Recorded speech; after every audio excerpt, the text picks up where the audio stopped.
அலைஹிஸ்ஸலாம் தஹல்லகு பி அஹ்லாகில்லாஹ். ஹதீஸ்னா இப்படித்தான் காட்டணும் ஆதாரத்தோட. ஹதீஸ் ரசூலுல்லாஹ் சொன்னாங்கன்னா இப்படிதான், அப்படிதான் ஊமை செய்தாங்க அப்படிதான். அப்ப இது என்ன, இது ஒண்ணுக்கு மட்டும் ஆதாரம் தந்துட்டாங்க. சரி வாங்க எல்லாத்தையும் சேர்த்து மொத்தமா பிறகு சொல்றேன்.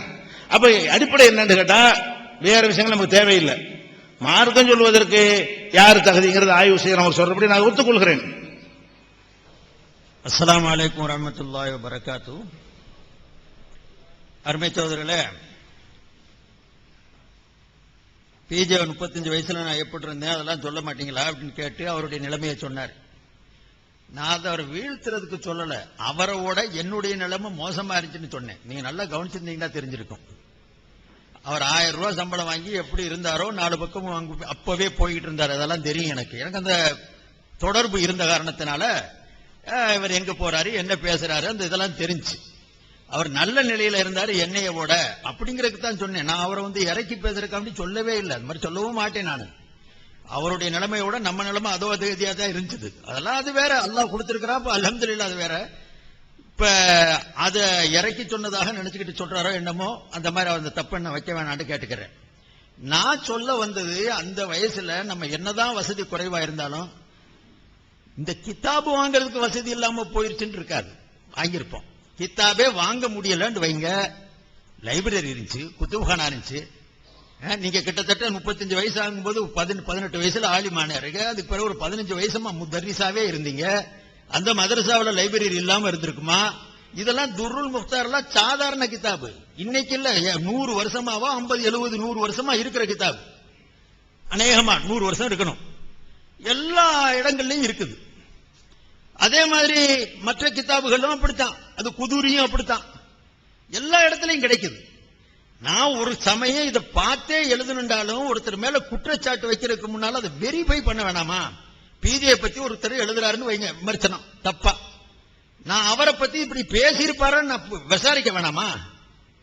இவரை பத்தி 4 பக்கம் பார்த்துட்டு அவரை புக்குல எழுதியிருக்கிறாரான்னு பார்த்த பிறகு நான் குறை சொல்லணும். அதுக்கு முன்னால எடுத்த உடனே குறை சொல்றதுங்கிறது பெரிய பாரதூரமான காரியம். இப்ப அவர் சொன்னாங்க ஹதீஸ் கால ரசூலுல்லாஹ்னு சொல்லிட்டாங்க, ஹதீஸ் ஆயிருமான்னு கேட்கிறாரு. நான் சொன்னேன் அது ஹதீஸ் இல்லன்னு ஆயிருமான்னு கேட்கிறேன். சனது இல்ல, நான் சொன்னது பொய்யா சொல்லல. கிதாபுல வந்திருக்கு, பயான்ல சொல்லும் பொழுது சொல்றோம், கிதாபுல இந்த மாதிரி ஹதீஸ் இருக்குது, அல் லுபாப்ங்கிற கிதாபுல இருக்குது. அதனுடைய இந்த அவங்க காப்பியோட கொடுத்திருக்கிறாங்க. இருக்கிறத சொன்னேன், நான் இல்லாம கட்டி சொல்லலங்கன்னு. சைத்தானுன் நஃபரஸும் அதுதான், இருக்கிறத சொன்னேன். அதுல சனதுன்னு இல்ல, பார்த்த அளவுக்கு இதுவரைக்கும் பார்த்த வரைக்கும் இல்ல. அந்த சனது இல்லன்னு சொன்னா அது ஹதீஸா இருக்கிறதுக்கு வாய்ப்பு இருக்கு, ஹதீஸா இல்லாம இருக்கிறதுக்கு வாய்ப்பு இருக்குது. ரெண்டும் இருக்குது. சனது நல்லா பலமா இருந்துச்சுன்னா எடுத்திருப்போம், இல்லன்னா அதுக்கு சந்தேகத்துக்கு இடமா போகுது.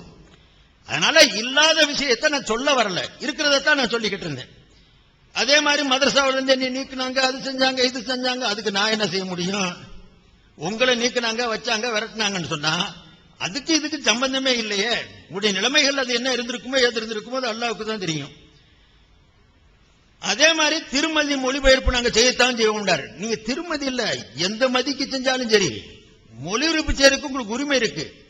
நான் சொல்ல வந்தது, இன்னைக்கு அந்த ஹதீஸ்ல இருக்கக்கூடிய பல ஹதீசுகளை பொய்ன்னு சொல்லுகிற அளவுக்கு பேசுறீங்க எழுதுறீங்களே, அந்த ஹதீஸ மொழிபெயர்ப்பு செய்யும் பொழுது அந்த விஷயத்தில் உங்களுக்கு அந்த ஞானம் இருந்திருந்தா அங்க கோடு பண்ணணுமா இல்லையா? மக்களுக்கு வழிகாட்டுறதுல காசு சம்பாதிக்கிறதுக்கு நம்ம மொழிபெயர்ப்பு செய்யலையே, அந்த இடத்துல கோடு பண்ணி காட்டி ஒரு பிராக்கெட் போட்டு இந்த ஹதீஸ் பொய் அப்படின்னு சொல்லி இருந்தா விஷயம் வேற. இன்னைக்கு நீங்க கிறிஸ்தவன்ட்ட வாதிட்டு மாட்டிக்கிட்ட பிறகு சொன்னதுனால எங்களுக்கு சந்தேகம் வந்துருச்சு, வேற ஒண்ணு இல்ல. இந்த அஜ்வாவுடைய ஹதீஸ மறுத்து, அஜ்வா போன்றிருக்கக்கூடிய ஹப்பத்து சௌதா அல்லது கருஞ்சீரகத்துடைய ஹதீசுகளை எல்லாம் மறுத்து இன்னைக்கு பேசி எழுதி வர்றீங்களே, இந்த பேச்ச ஆரம்பத்தில் இல்லையே. இது பூராமே புகாரில் இருக்கக்கூடிய பலமான சனதுகளோட சேர்ந்த ஹதீஸாச்சே. இந்த ஹதீஸ வெளியில மறுத்தும் இதை போய் இதை நாங்க ஏத்துக்கிற மாட்டோம்னு சொன்னதுக்குண்டான அந்த பின்னணியை பார்க்கிறோம். சூழ்நிலை அவருக்கு என்ன வந்துச்சு? கிறிஸ்தவர்கிட்ட வாதிக்கிறாருங்க, அவனுக்கு மோசமானவன் தெரியும், அவனுடைய தீன் எப்படி இருக்க முடியும் எல்லாத்துக்கும் தெரியும், அவனுடைய பைபிள் என்ன கதிங்கிறது எல்லாத்துக்கும் தெரியும். வாதிக்க போறீங்க, அல்ஹம்துலில்லாஹ் ஒரு மாற்று மதத்தோட வாதிக்கிறீங்க, சத்தியத்தை எடுத்து சொல்ல போறீங்க, சந்தோஷம். அவன்கிட்ட போய் ஒரு நாடகம் ஆடினீங்க, ஒரு டிராமா பண்ணீங்க, அவன் அதுக்கு மேல டிராமா பண்ணிட்டான். நடந்த விஷயம் அதுதான்.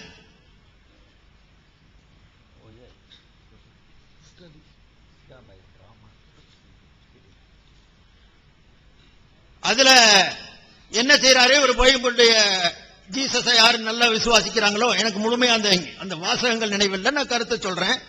ஜீசஸை யாரு முழுமையா விசுவாசிக்கிறாங்களோ அவங்களுடைய இடத்துல விஷத்தை குடிச்சா கூட அவங்களுக்கு எந்த தொல்லையும் வராதோ அல்லது சாக மாட்டாண்டோ ஏதோ இருந்திருக்குது.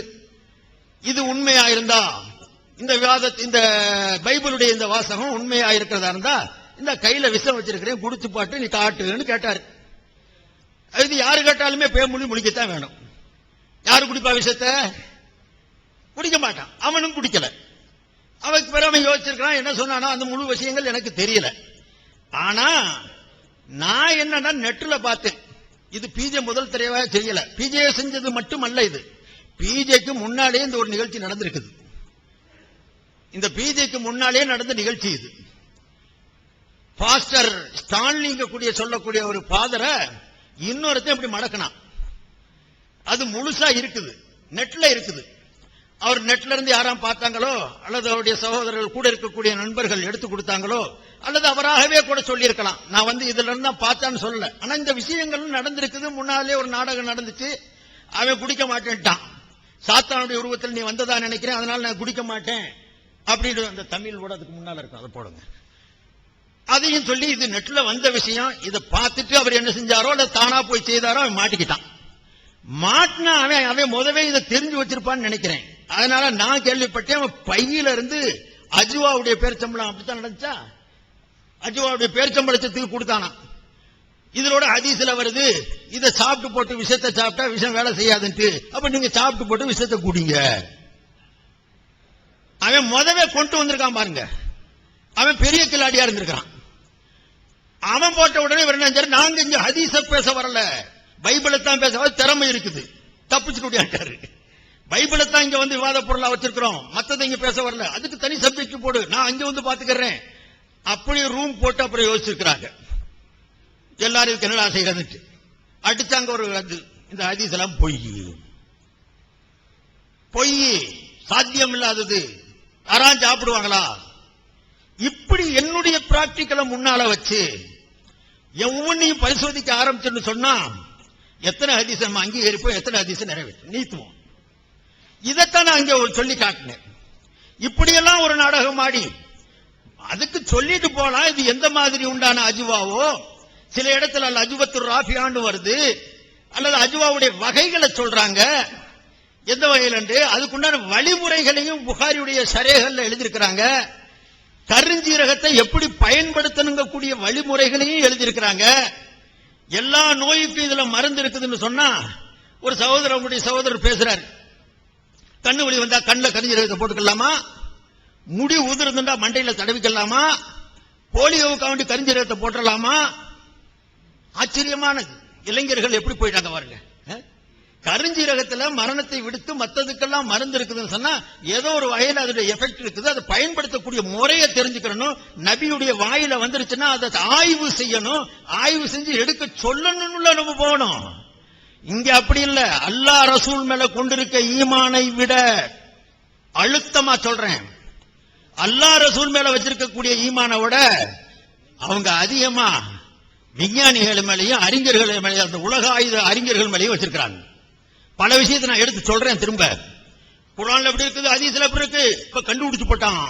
பன்றியுடைய இதயம் மனுஷனுக்கு ஒத்து வருது. நான் அடுத்த சப்ஜெக்ட்ல இன்ஷா அல்லாஹ் அதை சொல்ற நேரம் வரும்போது பல விஷயங்கள் சொல்ல வேண்டி இருக்கிறதுனால, அருமை சகோதரர்களே, இப்படி ஒரு விஷயத்தை நம்ம மார்க்கத்தை சொல்றதுக்கு இந்த மாதிரி எல்லாம் வழிமுறையில போய் ஹதீசுகளை மறுத்து தானும் விழுந்து பிறரையும் விழ வைக்கக்கூடிய நபர் யோக்கியமானவரா? நான் தான் மகா யோக்கியனா போயிட்டேன் செட்டிங் சொன்னதுனால. இது ரொம்ப யோக்கியமா? நான் என்ன செட்டிங் இருக்குதுன்னா சொன்னேன். எனக்கு சந்தேகம் வருதுங்க. பேச்சு ஒண்ணுக்கு இன்னுக்கும் தொடர்பு இல்லாத இருக்குது. ஒரு சமயம் யார சூழலாண்டு வாய் தவறி கூட எனக்கு வந்திருக்கலாம். அதுன்னு சொல்றேன். நீங்க இது சொல்லிட்டீங்க, இது செட்டிங் தான் நான் சொல்லவே இல்லை வரையறுத்து. நான் முழுமையா சீடியை பார்த்துக்கிட்டு அப்படி சொல்லி இருந்தேன்னா சொல்றேன். இது விவாதமா வச்சுக்கலாமா, இதை போட்டுக்கலாமா? எதுக்கு சண்டைக்கு வர்றீங்க? நான் என்ன சண்டைக்கா வந்தேன்? எனக்கு என்னமோ தொடர்பு இல்லாத பேச்சிடையே யார சூழல்ல இங்கிட்டும் சம்பந்தம் இல்ல இங்கிட்டும் சம்பந்தம் இல்ல வந்திருக்குது. எதையோ சொல்றதுக்காண்டி யார சூழலாண்டு ஊழ வந்துருச்சோ, அல்லது எனக்கு இதுல சந்தேகமா இருக்குது, பார்த்துட்டு சொல்றேன்னு தானே சொன்னேன். அதோட நம்ம விவாதத்தை முடிச்சுக்கலாம். சேலஞ்ச் நீங்க தான் செய்யறீங்க. ஒவ்வொரு தடவையும் முதல் தபால எனக்கு விவாதத்துக்கு அழைச்சு தான் எழுதினார் அவர். என்ன விவாதம் விவாதம் விவாதம். அதாவதுங்க, ஒரு தப்ப செய்யறோம், ரைட்ட செய்யறோம், அதை தனித்தனியா திருத்திட்டு போயிடறத விட்டு போட்டு ஒவ்வொன்றையும் போட்டு இதே பாடா பாடினார். கடைசியில் அல்ஹம்துலில்லாஹ் இப்ப வந்து பாடிக்கிட்டு இருக்கிறோம், பாக்குறீங்க நிலைமையை பாருங்க எப்படி இருக்குதுன்னு சொல்லி. யாரு எந்த மாதிரியான வேலைகளுக்கு செய்திருக்கிறவங்க கூடியதையும் நீங்க எடுத்து பாத்துக்கங்க. ஹிதாயாவுல இருக்கக்கூடிய 200 ஹதீஸை இப்னு ஹஜர் மறுத்திருக்கிறாரு, எனக்கு தெரியாதுன்னு சொல்றாரு. இருக்கலாம். நான் எங்க சொன்னேன் ஹிதாயாவுல வர்ற ஹதீஸ் பூரா புகாரியுடைய ஹதீஸ் நான் சொன்னோம்? பிஜே அவர்கள் என்ன செய்தாரு இங்க சொல்லுங்க. சைஃபுத்தீன் ரஷாதி என்ன செஞ்சான் இங்க சொல்லுங்க. ஹிதாயாக்காரர் எழுதின ஹதீஸ யாருக்கும் தெரியும் தான். ஃபிக்ஹுடைய கிதாபுகள்ல வர்றது, இதுல வரக்கூடிய ஹதீஸ்கள் முர்சலா இருக்கும், முன்கத்தியா இருக்கும், மக்துவா இருக்கும், வைஃபா இருக்கும். சில ஹதீஸ்கள் சஹீஹாவும் இருக்கும். ரிவாயத்து பில் மானாவை நினைச்சு எழுதிருக்கலாம். அதனால அதை மறுக்கிறதுக்கு இல்லையா. அது நீங்க என்ன சொல்றீங்க? இப்னு ஹஜர் எழுதி போட்டாரு, புதுசா வந்து நீங்க என்ன செய்துட்டீங்க? அதனால அது ஒரு வாத பொருள் அல்ல. சொல்றது இவங்க செய்யக்கூடிய வாதங்க செய்யல. பாருங்க, பிஜே சொன்னாரு, இதத்தான் அகைகத்துல் ஃபிக்ஹ்ல வந்து நான் தெரியாதனமா எழுதி போட்டேன் அப்படின்னு சொல்லிட்டாரு. மன்னிப்புலாம் கேட்க மாட்டேன், அதெல்லாம் திட்டமிடல் இல்லைங்கிற ஒத்துக்கிறவே மாட்டாரு. நீங்க தெரிஞ்சுக்கிட்டா சர்த்தம். உங்க ஹகீகத்துல் ஃபிக்ஹ் இல்லாத ஒரு விஷயத்தை சொல்றேன். அது எந்த ஹகீகத்துல் ஃபிக்ஹ்ல வந்து காப்பி அடிச்சாருன்னு சொல்லுங்க. மகானின்னு ஒரு கிதாப் தமிழகத்தில் எழுதப்பட்ட மாப்பிள்ளை லப்ப ஆலிம்சா எழுதின ஒரு கிதாபுங்க.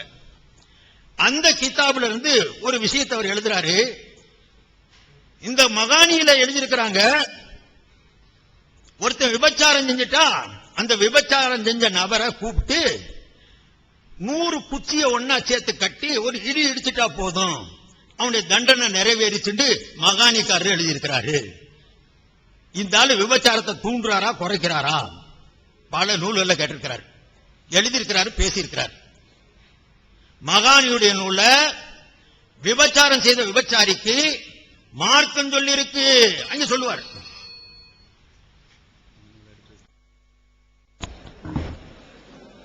அஸ்ஸலாமு அலைக்கும் வரஹ்மத்துல்லாஹி வபரகாத்துஹு. அன்புள்ள சகோதரர்களே, இந்த இப்னு அரபி உடனே போடுறதா சொல்லியிருந்தேன். இருந்தாலும் இப்ப இந்த ஒரு வாதத்தை எனக்கு வச்சுட்டாங்க. இந்த அஜிபா விஷயத்தை ஒன்று வச்சிருக்கிறாங்க. இந்த மாதிரி வாதங்கள் வச்சாங்கன்னா என்ன செய்வோம், அது பதில் சொல்லிட்டு பாத்துக்கிறோம். வாதம் இந்த மாதிரி வைங்க, குற்றச்சாட்டு ஆதாரத்தோட வாதமா வைங்க, சொல்லுவோம். அடுத்து வந்து மற்றதுக்கெல்லாம் தேவையில்லை. அதாவது அந்த அஜிவா சம்பந்தமா கிறிஸ்துவ விவாதம் ஒன்று, கிறிஸ்துவர்களோட விவாதம் பண்றோம். குர்ஆன் இறை வேதமா பைபிள் இறை வேதமா, இந்த ஒரு தலைப்புல விவாதம் பண்றோம். இன்னும் 8 தலைப்பு போட்டோம், 6 தலைப்பு வராம ஓடி போயிட்டாங்க. அந்த 2ஓட முடிஞ்சிருச்சு. அப்ப அந்த பைபிள் இறைவேதமாண்டு வாதிக்கும் பொழுது இறைவேதம் இல்லைங்கிறதுக்கு எக்கச்சக்கமான சான்றுகளை பைபிள்ல இருந்து நம்ம எடுத்து என்ன செஞ்சோம், காட்டணும். அதுக்கெல்லாம் அவங்க இந்த பதில் சொல்ல எல்லாருக்கும் தெரியும். இந்த விவாதம் சரி பார்த்த அனைவருக்கும் தெரியும். அதை பார்த்து அல்லாஹ்வுடைய அருளால் நிறைய கிறிஸ்தவர்கள் இஸ்லாத்தை நோக்கி வந்திருக்கிறார்கள். அப்படி வந்த 2 கிறிஸ்தவர்கள் நம்ம ஆபீஸ்ல வேலை செஞ்சுட்டு இருக்காங்க. அந்த அளவுக்கு நிறைய வந்து கொண்டிருக்கிறார்கள்.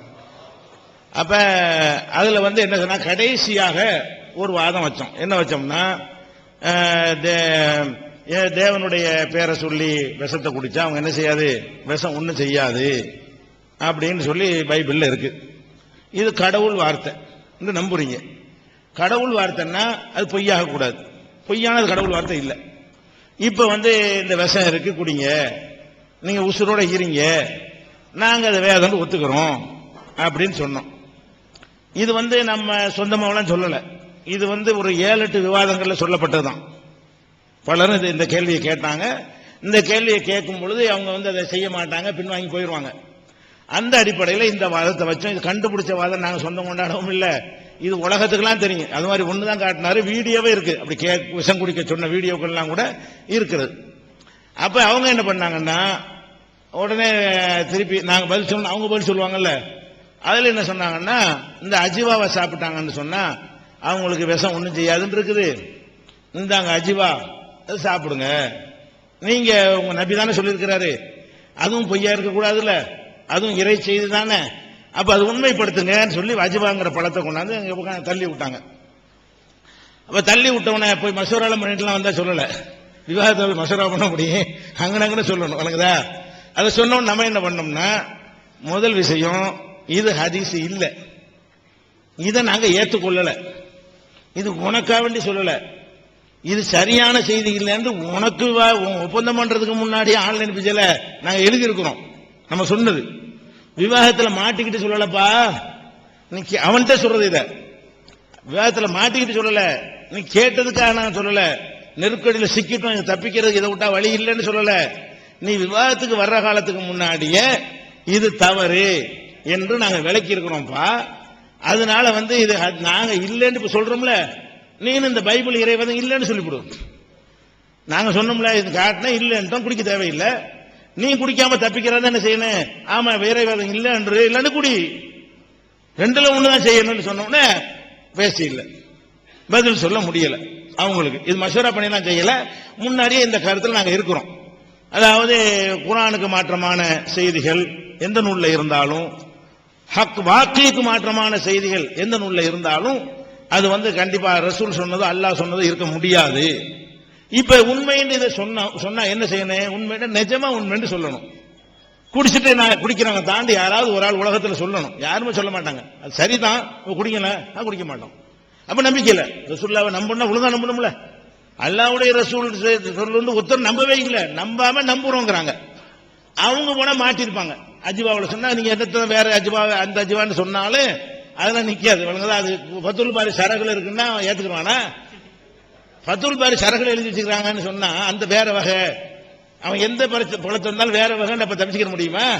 என்ன வகைன்னு சொல்லுங்க, ஒரு தேதியை போட்டு வாங்கி தர்றேமா, அந்த வகையை தெரிவிச்சு தர்றதுக்கு அவங்களுக்கு சக்தி இருக்குது. அப்ப என்ன பண்ணுவீங்க? அதெல்லாம் கரெக்ட், பதில் கரெக்டா இருக்கணும். இவனுக்காக அந்த பதில் நாங்க எடுக்கவே இல்லைங்க, நல்லா விளங்கிக்கணும். விவாதத்தில் தோத்து போறதுக்காக ஹதீஸை மறுத்தாங்கிறாங்க. நாங்க ஒரு கொள்கை வச்சிருக்கிறோம், அதாவது ஒரு ஹதீஸை நம்புறோம் ஏமாத்தக்கூடாது, நம்ம நம்பாத ஒன்றை நம்பணும்னு சொல்லக்கூடாது. நம்ம மனசு நம்பல, யாரும் இந்த ஹதீஸா இருக்கல, குடிச்சிட்டு விஷத்தை திம்போம், விஷத்தை திண்டு குடிப்போம் அப்படின்னு ஒருவர் சொன்னாலும் மாட்டேங்கிறாங்க. ரசூலுல்லாஹ் தான் சொன்னார்கள், அதுல உண்மைக்கு மாற்ற ஓமன் அஸ்தகு மினல்லாஹி கீலா, அல்லாஹ்வை தவிர யார் உண்மை சொல்ல முடியும்? உண்மைதான் வகிக்க ஆதாரம், அளவுகோல். அப்ப உண்மையில என்ன அர்த்தம்? செஞ்சு காட்டணும். இதுதான் அவனுக்கு உரிய சரியான ரெண்டு பதில் தாங்க செஞ்சிருக்கணும். ஒண்ணு, அது உண்மையை நம்புறவங்கள தான் குடிச்சிட்டு சாம உட்கார்ந்து காட்டியிருக்கணும், அது செஞ்சிருக்கணும், உண்மையை நம்புறாங்கன்னு அர்த்தம். அல்லது என்ன செய்யணும்? அதை செய்து உண்மை இல்லைங்கணும். உண்மை இல்லை, உண்மைதான் ஆனா உண்மை இல்லை, அந்த வரும் வராது சரியா வருமா? இதுக்கலாம் உண்மைதான்டா உண்மைன்னு சொல்லுங்க, உண்மை இல்லைன்னா உண்மை இல்லைன்னு சொல்லுங்க. உண்மைன்னா அதை முழு உண்மையா, அதை உண்மைன்னு ஏற்றுக்கொள்வதில் எத்தனை கேள்வி வந்தாலும் சந்திக்க தயாராகிறீங்க. இந்த அடிப்படையில் இந்த வாதத்துக்கு முன்னாடியே நாங்கள் சில காரணங்களை வைத்து சில ஆதாரங்களை வைத்து இது சனது சரியா இருந்தாலும் இது ஏற்புடையது அல்ல, நம்பாம நம்பணும்னு எல்லாரும் சொல்றாங்க. நாங்க நம்பலங்கிற விஷயத்தை வெளியில் வாயும் ஒன்று சொல்லுது, உள்ளமும் ஒன்று சொல்லுகிறது. மற்றவங்க வாய் நம்பணும்னு சொல்றாங்க, உள்ள நம்பலங்க, இதுதான் வித்தியாசம் நாங்க சொல்றோம். இதுல நான் என்ன கேட்கிறேன், அவன் மாட்டிக்கிற போது இந்த மாதிரி பல்ட்டி அடிச்சிட்டீங்கன்னு சொல்றீங்களே, இதான குற்றச்சாட்டு. இப்ப அந்த வாதம் சரியா அதுக்கு வரல. இப்ப அவர் குற்றச்சாட்டை என்ன வைக்கிறாருன்னு கேட்டா, கிறிஸ்தவன்ட்ட விவாதத்தில் மாட்டிக்கிட்ட உடனே நீங்க என்ன ஹதீஸ் இல்லைட்டீங்க. அவன் முன்னாடி சொல்றான், ஆன்லைன் பிஜே அந்த எங்க வெப்சைட்ல உட்கார்ந்துட்டு இருக்கிறான், அங்கன பேச பேச ஆன்லைன் தேடி தேடி எடுத்துங்களுக்கு எடுத்து காட்டிக்கிட்டு இருக்கிறான். எங்க விவாதத்தில் உட்கார்ந்து கொண்டு எங்க வெப்சைட்ல அவன் போட்டு என்ன செய்யறான், உடனே ஒன்னு சொன்னமையானால் இதோ உங்களுடைய வெப்சைட்ல இருக்குன்னு எனக்கு எடுத்து காட்டிக்கிட்டு இருக்கிறான். அந்த அதுல தொடர்பு உள்ளவன்ட்ட சொல்றோம், அதுல இருக்குது, அதுல எழுதி இருக்கிறோம், இப்ப எழுதல முந்தைய எழுதி இருக்கிறோம், நீ விவாதத்துக்கு வராட்டாலும் எழுதி இருக்கிறோம், உன் ஒப்பந்தம் போட முந்தைய எழுதி இருக்கிறோம்.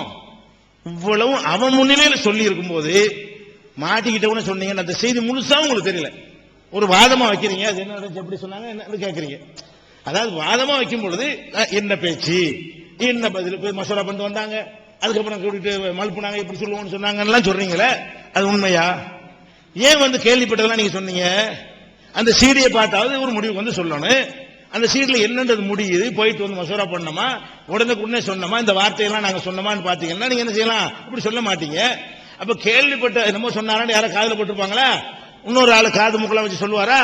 அதை நம்பிக்கிட்டு என்ன செய்யறாரு, வாதத்துல பிடிச்சி மாட்டி விட்டாங்கல்ல, உடனே ஹதீஸ் அடிச்சு யாரோ சொல்லிவிட்டாங்க அவர்கிட்ட.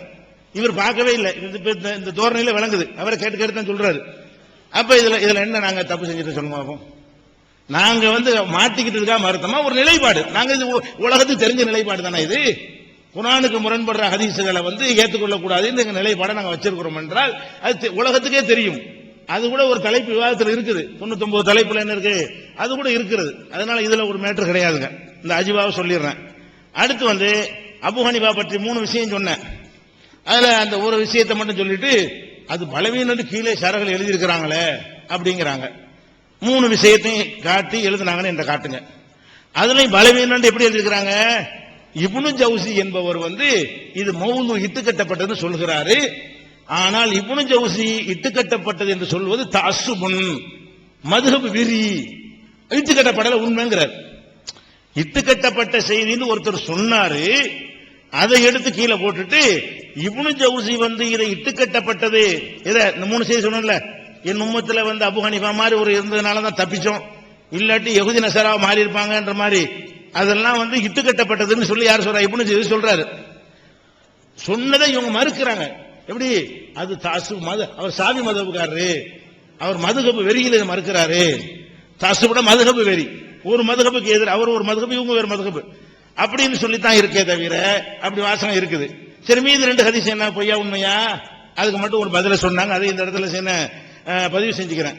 அது மாதிரி இந்த உறுப்பு சிறுத்த விஷயத்தை ஒன்னு சொன்னாங்க இல்லையா, இந்த உறுப்பு சிறுத்த விஷயத்தை இந்த மேடையில இவங்களோட அமர்ந்திருக்கிறாங்களே அந்த குழுவினரோட விவாதம் செய்து இதையே எடுத்து வச்சு விவாதிச்சோம். அப்ப நீங்க அழகா எங்களை பொய்ப்படுத்திருக்கலாமே, உங்களோட இருக்கிற சகாக்கள் தான். அப்ப ஒப்பந்தத்துக்குலாம் வந்தாங்களே அந்த சகாக்கள் தான். அவங்க முன்னிலையில் வச்சு என்ன செஞ்சோம், இந்த இதையும் தலைப்பா எடுத்து விவாதிச்சோம். அதையும் உங்களுடைய யாபத்துக்கு நான் பதிவு செய்து கொள்கிறேன். அடுத்து என்ன செய்யறாருன்னா, பிஜே வசதியா இருந்தான்னு எதை வச்சு சொன்னேன்னா, அப்பவே நிறைய கூட்டங்களுக்கெல்லாம் போவாரு, 4 பக்கம் போயிட்டு இருந்தாரு, அதனால அப்படின்னு சொல்றாரு. எங்க ஜமாத்தை பத்தி ஒரு ஏட்டு ஒண்ணுமே தெரியலங்க. தௌஹீத் ஜமாத்துல எந்த கூட்டத்துக்கும் யாருக்கும் ஒரு பைசா கூட கிடையாது. 1986 நாங்க மேடை ஏறி இருக்கிறோம். இன்னைக்கு தேதி வரைக்கும் எந்த ஒரு மீட்டிங்கும் சல்லி காசு நாங்க வாங்க மாட்டோம், யாரும் வாங்கக்கூடாது. போக்குவரத்து செலவா தருவாங்க, இல்லாட்டி டிக்கெட் தருவாங்க, சாப்பாடு தருவாங்க, தங்குறதுக்கு வசதி உள்ள கிளைகளா இருந்தா ரூம் போட்டு தருவாங்க, இல்லாட்டி பள்ளிவாசல்ல படுத்துக்கிறங்கன்னு சொல்லுவாங்க. இதுதானே தவிர நாங்க 4000 கூட்டம் பேசினாலும் எங்களுக்கு காசு கிடையாது. உங்களுக்கு நம்ப ஆச்சரியமா இருக்கு, இந்த மக்களை வச்சுக்கிட்டு தான் சொல்றேன். கொடுத்த ஆளுக்கு இருந்தா நான் உங்களுக்கு நாடி போயிருவோம். நாங்க எந்த ஊர்லயாவது எந்த கிளையிலையாவது பேச்சாளர்களுக்கு ஏதாவது பீஸ் கட்டணம் 300 அனுப்புங்க, 500 அனுப்புங்க நான் கேட்டோம்னா ஒருத்தருமே கேட்க மாட்டாங்க. எங்க அமைப்புல கிடையவே கிடையாதுங்க. அப்ப 4 கூட்டத்துக்கு போனதை வச்சு நினைச்சுக்கிட்டாரு. அது வேற அமைப்புகள்ல இருக்கத்தான் செய்கிறது. அரசியலா இருந்தாலும் மார்க்க கூட்டமா இருந்தாலும் பேச்சாளருக்கு ஒரு கட்டணம் ஆக்குறாங்க. அது மாதிரி எங்களுக்கு இருக்குன்னு நினைச்சுக்கிட்டு அவர் சொல்லியிருக்கிறாரு. அதனால நான் வசதியா இருப்பேன்னு நினைச்சிருப்பாரு நினைக்கிறேன். நிறைய கூட்டம்லாம் போறாருல அப்படின்னு சொல்லி. அந்த காலத்திலேயும் கூட்டங்களுக்கு நாங்க என்ன செய்யல, வாங்க மாட்டோம். இன்னைக்கு வரைக்கும் வாங்கல. நேற்று நடந்த கூட்டத்தில் பேச்சு வந்தது வரைக்கும் இந்த விவாதத்தில் பங்கெடுக்கிறோம். அதுக்கு ஜமாத்துல தருவாங்களா, கிடையாது. எந்த விவாதத்துக்கோ வேற எதுக்கோ இன்னும் சொல்ல போனால் சொன்னதா சொல்றேன், பல வெளிநாடுகளுக்கு போயிருக்கிறோம். வெளிநாடுகளுக்கு போனா கண்டிஷன் போட்டு தான் அனுப்புவோம். என்னது, எங்கள்ல வரக்கூடிய தாயிகளுக்கு அன்பளிப்பு கொடுக்க கூடாது, பொருளாக கூட கொடுக்க கூடாது, வந்தா அவங்களுக்கு சாப்பாடு கொடுக்கறதை தவிர அவங்க என்ன பொருளை கொண்டு வந்தாங்களோ அதைத்தான் கொண்டு வரணும். நாங்க சட்டம் போட்டு வச்சிருக்கிறோம். எந்த ஊருக்கு நாம் போனாலும் எங்க தாய்கள் யார் போனாலும் ஒரு பைசா கொடுக்க மாட்டாங்க, கொடுக்க கூடாது. அதனால நம்புறாங்க. எங்க மக்கள் எங்களை நம்புற காரணம் என்னன்னு கேட்டா, நாங்க அவர்கள்ட்ட எந்த ஒரு ஆதாயத்தையும் அடைவது கிடையாது என்று அனுபவபூர்வமா அவங்க உணர்றாங்க. அதாங்க காரணம். இவங்க எப்படி இந்த சின்ன ஆட்களா இருந்துட்டு இப்படி மக்கள்கிட்ட நம்பிக்கை பெற்றாங்கன்னு நீங்க ஆச்சரியப்படுவீங்க. அவங்க நம்பிக்கை பெறுவதற்கு ஏற்றவாறு நாங்கள் எப்படி நடக்கணும் அப்படி நடக்கிறோம். அதனால நம்புகிறார்கள். அதை நீங்க என்ன செய்யணும், புரிஞ்சு கொள்ளணும். அது மாதிரி நான் 15 வருஷமா தர்சில இருந்தேங்கிறாரு. அதுவும் போய் ஓதி முடித்து விட்டு நான் 12 வருஷம் வியாபாரியா தான் இருந்தேன். ஓதி முடித்து விட்டு மளிகை கடை தான் வைத்திருந்தேன், கித்தாபோட தொடர்புல இருக்கவில்லை. கடைசி 3 வருஷம் தான் தர்சில இருந்தேன். அதுக்கப்புறம் அந்த 3 வருஷத்துல தான் அந்த கித்தாபுகளை நான் சொன்னேன், நம்பிக்கை இல்லாம ஓடி போயிட்டு அந்த காலகட்டம். 12 வருஷம் போய்.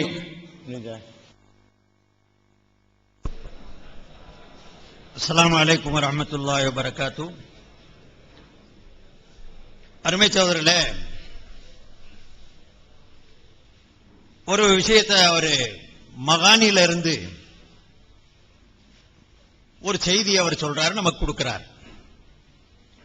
பிஜே அவர்கள் எடுத்து சொல்லும் பொழுது பல கூட்டங்களில் பேசியும் இருக்கிறாரு, எழுதியும் இருக்கிறாரு. விபச்சாரம் செய்த ஒரு மனிதனுக்கு தண்டனையா அந்த நூல்ல எழுதியிருக்கு, 100 குச்சியை ஒன்னா சேர்த்து இடிச்சுட்டா போதும்ட்டு. இது விபச்சாரத்தை வளர்க்குமா குறைக்குமா? இதை ஏதாவது மாற்று மதக்காரவங்க பார்த்தாங்கன்னு சொன்னா இஸ்லாத்தின் மேல நல்ல நம்பிக்கை வருமா? இந்த ரீதியில அவர் பல இடங்கள்ல சொல்லி இருக்கிறார். இதுவும் மிகப்பெரிய இட்டுக்கட்டப்பட்ட செய்தி சோதனை. இங்க தமிழகத்தில் எழுதப்பட்ட நூலு மாப்பிள்ள ஆலிமு இது எல்லா இடத்திலையும் கிடைக்கும். அரபு தமிழ்ல இருந்துச்சு, இப்ப தமிழ்ல கூட வந்திருக்குது. இப்படி ஒரு செய்தி இருந்துருச்சுன்னா அவர் சொல்றது உண்மையான விஷயம்தான். அங்க என்ன இருக்குது தெரியுமா? இருக்குது, இல்லன்னு இல்ல. நோயாளியுடைய விஷயத்துல வருது இங்க ஹதீஸ். ஒரு மனிதன் சாகும் நிலையில மிகவும் மோசமான நிலைக்கு விபச்சாரம் செய்ததற்கு பிறகு ஒரு கொடிய நோய்க்கு ஆளாயிட்டான்னு சொன்னா அவன் மேல ஹத் அடிச்சோம்னு சொன்னா செத்து போயிருவான். 100 கசையடி அடிச்சோம்னு சொன்னா செத்து போயிருவான் இருக்குமே. ஆனா அவனை கசையடி அடிக்க கூடாது. ஹத்துடைய சட்டமே அதுதான். சாட்டைய கசையடி அடிக்கக்கூடிய நேரத்தில் அவன் சாகாத அளவுக்கு அடிக்கணும். செத்து போயிடுவான்னு சொன்னா அவன் நல்லாகிற வரைக்கும் அவனுக்கு வாய்ப்பு கொடுக்கணும். அதை தாங்குற சக்தி ஏற்படுற வரைக்கும் அவனுக்கு எதிர்பார்க்கணும். இவன் பெரிய கொடிய நோயாளியாகி சாகிற அளவுக்கு இருக்கிறான்னு சொன்னா அவன் மேல என்ன செய்யலாம்? அவன் மேல இந்த ஒரு சடங்கை நிறைவேற்றிட்டு அவன் செத்த பிறகு அடைக்கிறங்கிறார். மகானிலை இது வருது. ஒரு கொடிய நோயாளி சாகும் நிலையில மோசமான நிலையில இருக்கிறான்னு சொன்னா இந்த குற்றத்தை செஞ்சுட்டான்னு சொன்னா இந்த 100 குச்சியை சேர்த்து ஒரு இடி அடிச்சிருங்க சரியா போயிடுங்க கூடிய செய்தி இருக்குது. ஆனா யாருக்கு சொன்ன செய்தி பார்க்கணுமா இல்லையா? இத பொதுப்படையா மக்களுக்கு வெளியே விபச்சாரிக்கு தண்டனை எடுத்து சொல்றார். நல்லா தெரியும் அவர் இங்க எழுதியிருக்கிறது நோயாளிக்குன்னு சொல்லி. அப்படி இருந்ததுக்கு பிறகு பொதுப்படையா மக்களுக்கு முன்னால் எடுத்து வச்சு விமர்சிக்கிறார். இது விபச்சாரத்தை தடுக்குமா? இப்போ ஒரு கேள்வி எழலாம். சரி, அவர் எழுதியிருக்கிறாரு இந்த மாதிரி 100 குச்சியை வச்சுக்கிட்டு இடிங்கன்ட்டு. இது எந்த அடிப்படையில் எழுதுறாரு? ஹதீஸ்ல இருக்குது. ஸல்லல்லாஹு அலைஹி வஸல்லம் அவர்களே சொல்லி இருக்கிறாங்க. அங்க சஹாபாக்களுடைய அந்த காலத்தில் ஒருத்தர் விபச்சாரத்தில் ஈடுபட்டு அவரை கசைடி அடிக்கிறதுக்காக ஸல்லல்லாஹு அலைஹி வஸல்லம் கொண்டு வர சொன்னாங்க, கூப்பிட்டு வர சொன்னாங்க. அப்ப சஹாபாக்கள் சொன்னாங்க அவர் எலும்பும் தோலுமா இருக்கிறாரு, தூக்கிட்டு வந்தா முறிஞ்சு போயிரும் போல இருக்கு, அந்த அளவுக்கு நோயாளியா இருக்கிறாரு சொன்ன போது ஸல்லல்லாஹு அலைஹி சொன்னாங்க இந்த சிலையில இருக்கிறாரா, அப்ப அவர் மேல 100 குச்சியை ஒன்னா சேர்த்து அடிச்சிருங்கன்னு சொன்னாங்க. இந்த ஹதீஸ அடிப்படையா வச்சு, ஹதீஸ் தேவைன்னா நான் தர்றேன், ஹதீஸ அடிப்படையா வச்சு அந்த மார்க்க விற்பனராக இருக்கக்கூடியவர் மாப்பிள்ளை ஆலிம் அவர்கள் இந்த நூல்ல எழுதியிருக்கிறத மக்களுக்கு மத்தியில பொதுப்படையாக எடுத்து காட்டி எல்லா விபச்சாரிக்கு இது தண்டனை ஓட்டு மகானிக்காரர் எழுதுறாரு. ஷாஃபி ஃபிக்ஹ் விபச்சாரத்தை தூண்டுது. நான் கேட்கிறேன், இது யோக்கியமா? நான் தான் செட்டிங்ல சொன்னதுனால மகா அயோக்கியனா போயிட்டேன். ஒரு சாதாரண ஒரு பெரிய மகான் எழுதின ஒரு நூலை விமர்சனம் தான் செய்யணும்னு சொன்னா முறையா செஞ்சிருக்கலாம்.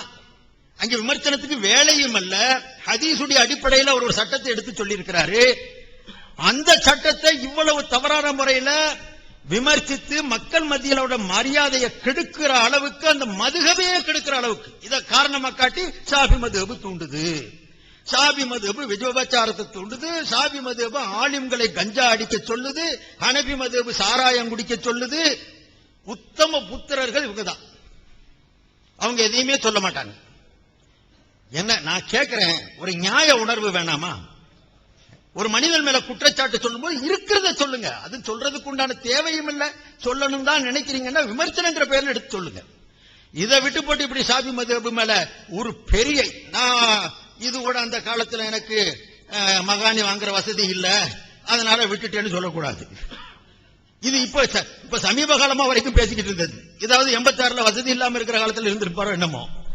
அப்ப இதே மாதிரி சகோதரர்களே, மதுஹபுகளை குறை கூறுவதற்காக வேண்டிய மதுஹப் நூல்களை கொண்டு வரல, பிஜே செய்திருக்கக்கூடிய செயல்பாடுகளை காட்டுறேன். ஒரு மதுஹபுல இல்லாத, அந்த கிதாபில இல்லாத ஒரு செய்தியை திரிச்சு குறிப்பிட்ட நபருக்கு சாகர நேரத்தில் சாராயம் குடிச்சுக்கலாம், வேற தண்ணி குடிக்க ஒண்ணும் இல்ல, சாராயம் குடிச்சாத்தான் அவனுடைய தாகம் தீர்ந்து பொழப்பான் அப்படின்னு இருந்துச்சுன்னா சாராயம் குடிச்சுக்கலான்னு ஒரு நூல் எழுதுன்னு வைங்க. இந்த நூல்ல சாராயம் குடிச்சுக்கலான்னு எல்லாரும் சாராயத்தை கொடுக்க சொல்லிருக்கு. இப்படி எழுதுனா ஏத்துக்கிறோமா? நிர்பந்த நிலையில சாகர நிலையில தேவைப்பட்டுச்சுன்னா கரியையும் தின்னு மேப்படி கரிய சட்டம் சொல்லுது. அப்ப அவர் நிர்பந்த நிலைக்கு சாராயம் அருந்திக்கலாம், அந்த மாமிசம் ஆகாத மாமிசத்தை சாப்பிட்டுக்கலாம், சாகர நிலை இருக்குமே. ஆனால் அப்படின்னு சொல்லப்பட்டா அது அப்படியே எடுத்து சொன்னா விஷயம் வேற. எல்லாரையும் சாராயம் குடிக்க சொல்லுதுன்னு சொன்னா இது யோக்கியமா? இது யோக்கியத்தனமா? நீங்க தீர்ப்பு செய்யுங்க. இந்த மாதிரி செயல்பாடுகள் இவர் அதிகமா செய்திருக்கிறாரு. நூல்கள்ல ஏராளமான காரியங்களை இதே மாதிரி செய்திருக்கிறார். அதே மாதிரி ஹனபி நூல்களை பத்தி சொல்லும் பொழுது எழுதுறாங்க, 9 கிளாஸ் சாராயம் குடிச்சு போதை வரலன்னா 10வது கிளாஸ் சாராயம் அடிக்கும் போது போதை வருதுன்னா அந்த 10வது கிளாஸ் குடிச்சாதான் ஹராமு, அது ஹத் அடிக்கணும், ஹராமு. 10வது கிண்ணம் 9 கிண்ணங்கள் மது அருந்தி விட்டு 10வது கிண்ணம் குடிக்கும் போது போதை வந்தால் 10வது கிண்ணம் தான் ஹராம், ஏனைய 9 கிண்ணங்களும் ஹராம் அல்ல. இது அந்த அயோக்கிய ஹகீகத்துல் ஃபிக்ஹ்ல எழுதின மசலாக்களே பார்க்காம எழுதினதான், அந்த கிதாப் அடிப்படையை பார்க்காம. சரி எழுதிட்டாரே, இது நான் சொன்ன அந்த தவறுன்னு சொல்ல, ஒரு பல இடங்கள்ல இன்னமும் சொல்லிக்கிட்டு இருக்கிறார். இந்த ஹனபி நூல்கள் இது சொல்லப்பட்டிருக்குது. சாராயத்தை, மதுவை 9 கிளாஸ் அடிச்சிட்டு அதுல மது போதை ஏறல, 10வது கிளாஸ்ல தான் போதை ஏறுதுன்னு சொன்னா இந்த 10வது கிளாஸ் மட்டும்தான் ஹராம், அந்த 9 கிளாஸும் ஹலால் இப்படின்னு எழுதியிருக்கிறாங்க. அப்ப சாராயத்தை குடிக்கிறதுக்கு போதை ஏற்படுற வரைக்கும் குடிக்காத, கொஞ்சம் லேசமாசா குடிச்சுக்க. இப்படி மது அருந்துவதற்கு ஹனபி மார்க்கம் நமக்கு அனுமதி அளிக்குது. அருமைச்ச உள்ள அங்க இருக்கணுமா இல்லையா? அந்த நூலை எடுத்து பாருங்க. அந்த ஃபிக்ஹ் நூல்ல என்ன எழுதி இருக்குது அங்கே வந்திருக்குது. அதை போடுங்க, அதை போடு பாருங்க, எழுதி இருக்கு பாருங்க. இப்போ 9 கிண்ணங்களை இபாரத் கிதாப் மன் ஷரிப திஸ்அத அக்தாஹின் மின் நபீதி தமரி, 9 கிலாஸ் நபீது தமர் பேரித்தம்பள ஊறலை, பேரித்தம்பளம் ஊற வைக்கப்பட்ட தண்ணீரை ஒரு மனிதன் குடித்து போதை ஏற்படாமல் இருந்து 10வது கிண்ணத்தை குடிக்கும் பொழுது அந்த ஊறலை, மது அல்ல, சாராயம் அல்ல, நபீது தமர் என்ற அந்த ஊறலை 9 கிளாஸ் குடிச்சிட்டு போதை ஏறல, 10வது கிளாஸ் அதிகமா குடிக்கிற காரணத்தினால அந்த 10வது கிளாஸ்ல போதை வந்துச்சுன்னு சொன்னா அது அப்படி போதை வந்தால ஹத் அடிக்க கூடாது, அந்த மார்க்க சட்டம் கூறுது. இதுல இருக்கு பாருங்க. இது அவர் திருச்சி நபீது தமர் கூடிய வார்த்தைக்கு நான் இதெல்லாம் தலைப்புல இருக்குது, நான் இல்லான்னு சொல்லல. ஆனா இங்க இவர் செய்த மோசடி எடுத்து காட்ட விரும்புறேன். இங்க செய்த மோசடி என்ன? நபீது தமருங்க கூடிய இந்த வார்த்தைக்கு அர்த்தம் மதுங்கிற அர்த்தம் செய்யறாரு. அந்த மதுங்கிற அர்த்தம் இருக்குதா? சாராயம்ங்கிற அர்த்தத்தில் புழங்கப்படுதா இந்த வார்த்தை? ஹதீஸ்கள்ல பத்ரு சஹாபாக்கள் குடிச்சுக்கிட்டு இருந்தாங்க நபீது தமர், பேரிச்சம்பழத்தை ஊற வச்சு. ஹதீஸ்ல தெளிவா இருக்குது. ஒரு சில ஹதீஸ்கள்ல ரசூலுல்லாஹி ஸல்லல்லாஹு அலைஹி வஸல்லத்துக்கு கூட குடிக்க கொடுத்ததாகவும் காணப்படுது. அப்ப நபீது தமருடைய விஷயத்துல இவ்வளவு வந்திருக்க அந்த அசல் வார்த்தையை சொல்றேன். 9 கிண்ணங்களை நபீது தமர்ல இருந்து குடிச்சிட்டு அந்த மாதிரி 10வது கிண்ணத்துல வந்தா அது போதை ஏறலண்டா ஹராம் இல்ல, போதை ஏறுச்சுன்னா 10 கிளாஸும் ஹராம், 10வது கிளாஸ் அல்ல, ஹராமு 10 தான் என்று சொன்னா இந்த 9ல வெறும் 1 கிளாஸா நிக்காதே, போதை ஏறுற அளவுக்கு அடிச்சுட்டான், அதனால வரும் மரம்.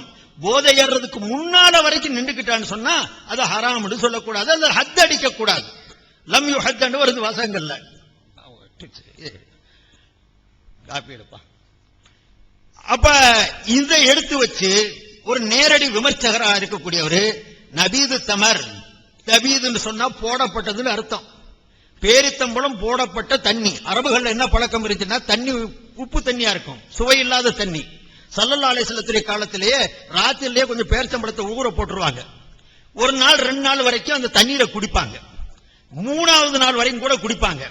3 நாளைக்கு பிறகு கொஞ்சம் கப்பு ஏறிடும், கொஞ்சம் வாடை ஏறிடும், அதுல போதை வர ஆரம்பிச்சிடும். அந்த போதை வரக்கூடிய நிலைக்கு வந்துருச்சுன்னா வெளியே கூட்டிடுவாங்க. இது ஹதீஸ்கள்ல நம்ம பார்க்கிறோம் இருக்குது. இப்ப இந்த இதத்தான் அவங்க விளக்கி சொல்றாரு, பேரித்தம்பளத்துடைய ஊறல்.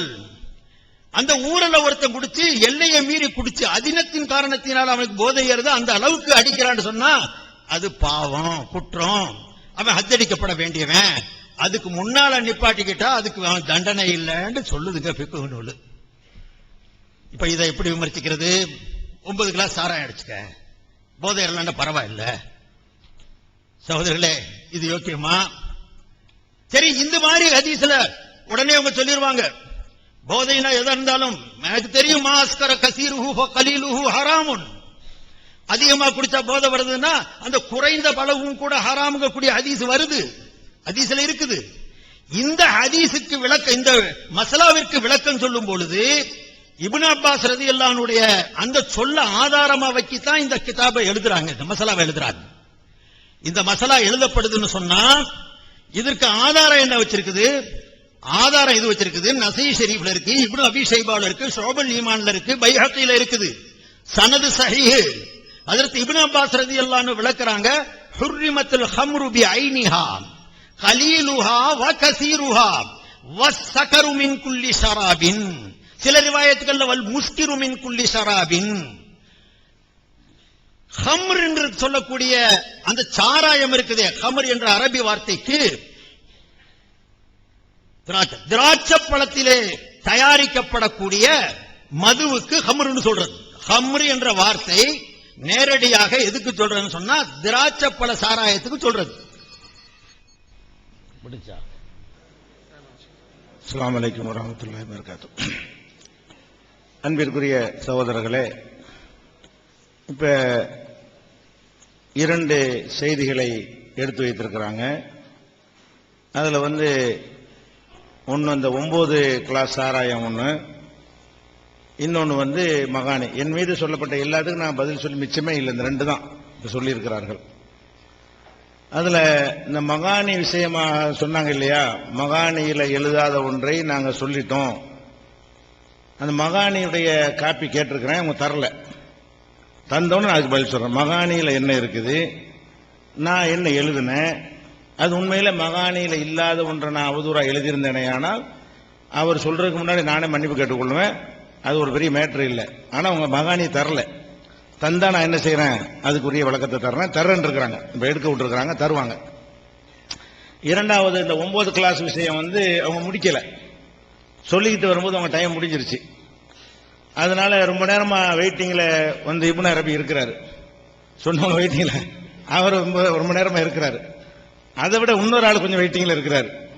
அவர் யாருன்னு கேட்டா, இப்ப நான் யாராவது ஒரு ஆள் மேல எனக்கு அவதூறு சொன்னா சொல்லிடுறதா, நான் விசாரிக்க மாட்டாமா அப்படின்லாம் சொல்றாரு. அப்ப என்னை பற்றி ஒருவர் ஒன்றை சொன்னதாக அவர் ஒரு புஸ்தகத்தில் எழுதியிருக்கிறார். அந்த ஒருவர்கிட்ட நான் கேட்டேன், என்னை பற்றி நீங்க இப்படி போய் சைபுதீன் ரசாயத்தை சொன்னீங்களா, வேற யார்கிட்டயாவது சொன்னீங்களான்னு கேட்டேன். இது அவர் வியாபாரி, இல்லைன்றாரு. இல்லைன்னா எனக்கு தேவைப்படுது, நீங்க நேர புறப்பட்டு வாங்க, உடனே கிளம்புற மாதிரி அடிப்படையில் இப்பதான் வந்திருக்கிறாரு, உடனே கிளம்பணுமா. அவர் அது என்ன சொல்லியிருக்காருன்னு கேட்டா, அது போடுங்க, இந்த புஸ்தகத்தில் அசத்தியம் அழிகிறதுங்கிற புஸ்தகத்தில் இந்த பீஜை எப்படிப்பட்ட ஆள் தெரியுமா அப்படின்னு சொல்லிட்டு வரும்போது 11வது பாயிண்ட்ல என்ன சொல்றாருன்னு கேட்டா, எல்லா பாயிண்ட்டும் நான் எடுப்பேன். அவசரமா அவர் போறதுனால நான் இதை முதல்ல ஒன்னு எடுக்கிறேன். என்ன செய்யறாரு, பீஜே தெரியல, பீஜே கிரிமினல்களுக்கெல்லாம் கிரிமினல் அன்வர் பாஷா. இந்த அன்வர் பாஷாங்கிறவர் என்னை பத்தி, என்னோட இருக்கிற அன்வர் பாஷாவை என்னை பத்தி கிரிமினல்களுக்கெல்லாம் கிரிமினல். கொஞ்ச நேரத்துக்கு முன்னாடி தான் சொன்னாங்க, நான் யாராவது உங்களை பத்தி சொன்னா நான் சொல்லிடலாமா, விசாரிக்க வேணாமா, கேட்டதான் பரப்பி விட்டுடலாமா, அது மார்க்கத்தில் கூடுமா என்று நிறைய வீடியோலாம் போட்டு சொன்னார்கள். கரெக்டான விஷயம் அது. இரக்க குணம் கொண்டோரே, அஸ்ஸலாமு அலைக்கும். தாய் தந்தையை இழந்த அனாதை சிறுமிகளையும், தாய் தந்தை இருந்தும் வறுமையில் வாடும் சிறுமிகளையும் தமிழ்நாடு தௌஹீத் ஜமாத் தாயுள்ளத்தோடு அரவணைத்து வருகிறது. மதுரையில் அர் ரஹ்மான் சிறுமியர் ஆதரவு இல்லம் விசாலமான கட்டிடத்தில் அனைத்து வசதிகளுடன் இயங்கி வருகிறது. உணவு, உறைவிடம், உடைகள் மற்றும் கல்வியெல்லாம் முற்றிலும் இலவசமாக வழங்கப்படுகிறது. அனாதையை ஆதரிப்பவரும் நானும் சொர்க்கத்தில் இணைந்திருப்போம் என்று நபிகள் நாயகம் ஸல்லல்லாஹு அலைஹி வஸல்லம் அவர்கள் கூறியுள்ளார்கள். எனவே எங்களோடு சேர்ந்து நீங்களும் இவர்களுக்கு ஆதரவு கரம் நீட்ட உங்களது ஜக்காத் மற்றும் நன்கொடைகளை தாராளமாக தந்து உதவுமாறு கேட்டுக்கொள்கிறோம். தமிழ்நாடு தௌஹீத் ஜமாத் வங்கி கணக்கு எண் 788274 இந்தியன் வங்கி மண்ணடி கிளை என்ற பெயரில் எடுத்து அனுப்ப வேண்டிய முகவரி தமிழ்நாடு தௌஹீத் ஜமாத் மாநில தலைமையகம் 30 அரண்மனைக்காரன் தெரு மண்ணடி சென்னை 1. அந்த விஷயத்தின் அடிப்படையில் அந்த அன்வர் பாஷா எல்லாரும் யாரெல்லாம் சாட்சியா இருக்கிறாங்களோ அவங்க எல்லாம் வருவாங்க. சிலதுக்கு நீங்க சாட்சியில கொண்டு வர நான் கேட்பேன், கோரிக்கை வைப்பேன். இப்ப அந்த அன்வர் பாஷா சொல்லுங்க, நீங்க சொன்ன கேமராங்க திருப்பமா ஒரு மேல இல்ல மேடைக்கு ஏறக்கூடாது இருக்கல யாரும், அதனால வேணாம் இல்ல ஒப்பந்தத்தில் இல்ல வேணாம். நீங்க கொஞ்சம் முன்னாடி வாங்க. மேடையில் ஏறுறது வந்து யார் ஏறணும்னு ஒப்பந்தத்தில் இருக்கிறனால அவரு சொல்லுங்க. பிஜே கிரிமினல்களுக்கெல்லாம் கிரிமினல் என்று நீங்க செய்வது சொன்னீங்களா? சரி,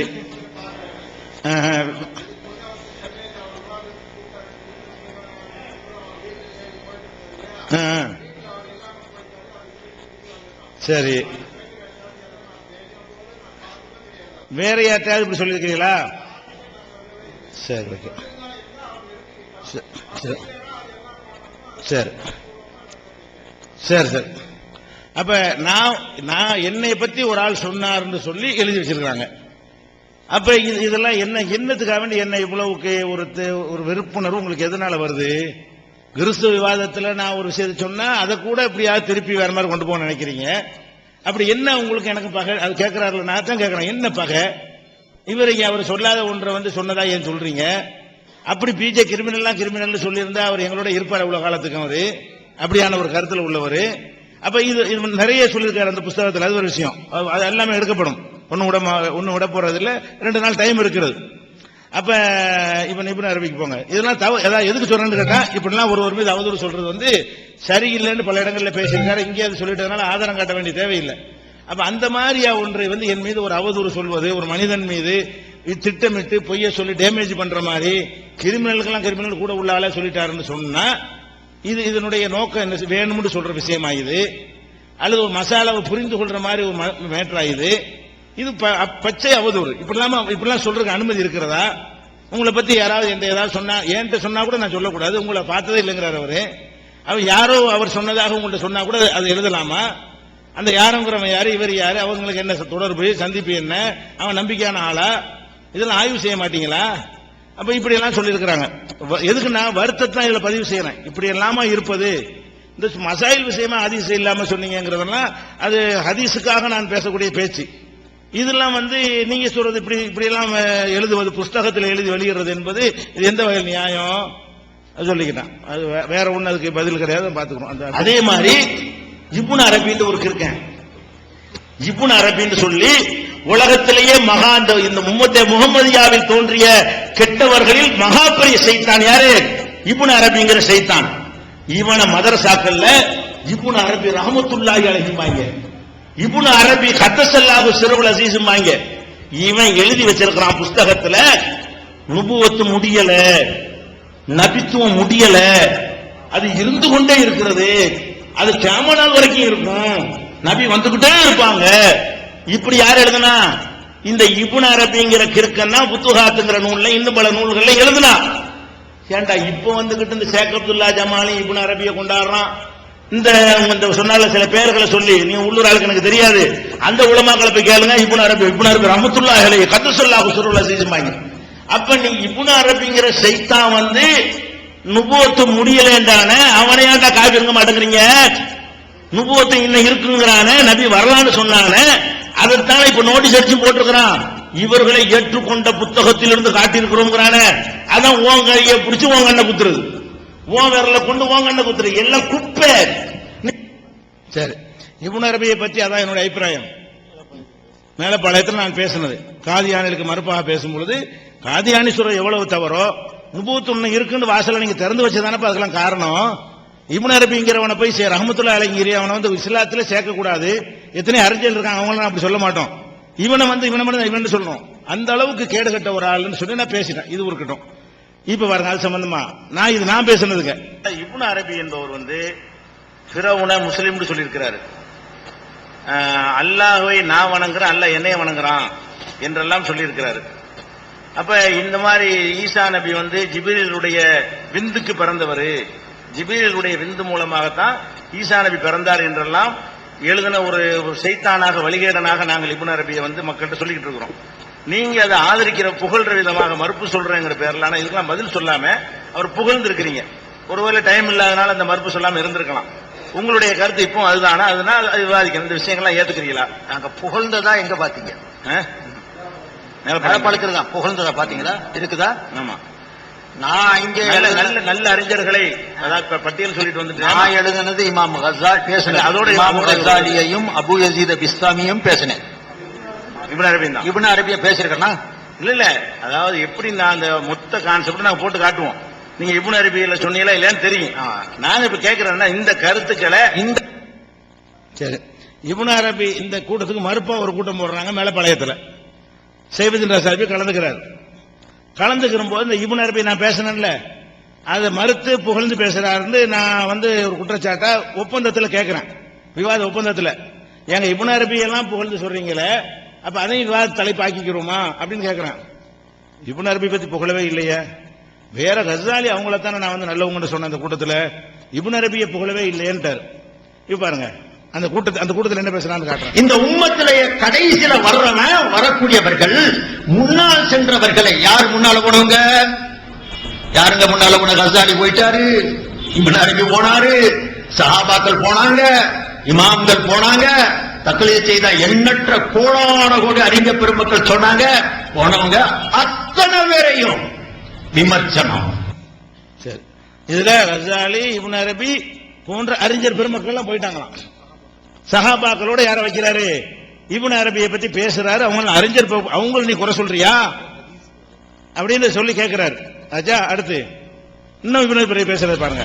அறிவித்தவர்களே, சொல்லாத கருத்தை மக்களுக்கு மத்தியில் எடுத்து வைத்து அவர்கள் விமர்சனம் என்ற பெயரில் தரக்குறைவான வார்த்தைகளை பயன்படுத்தி குறைபடுத்தினார்கள். அதில் அவர்கள் குறிப்பிட்டது போன்று சிரிக்க வைத்தார்கள், கைகொட்ட வைத்தார்கள்.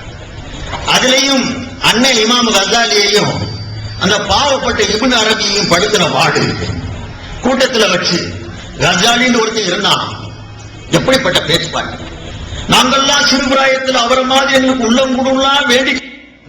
அப்ப பாவப்பட்ட இப்னு அரபியான் கஸாலியும் பாவப்பட்ட இப்னு ரெண்டு பாடு படுத்தினார். பாத்தீங்களா மீட்டிங்ல பேசியிருக்கிறாரு. விவாத ஒப்பந்தத்தில் இருக்கும்போது இப்னு அரபி பேசவே இல்லைங்கிறாரு. இன்னும் பாருங்க.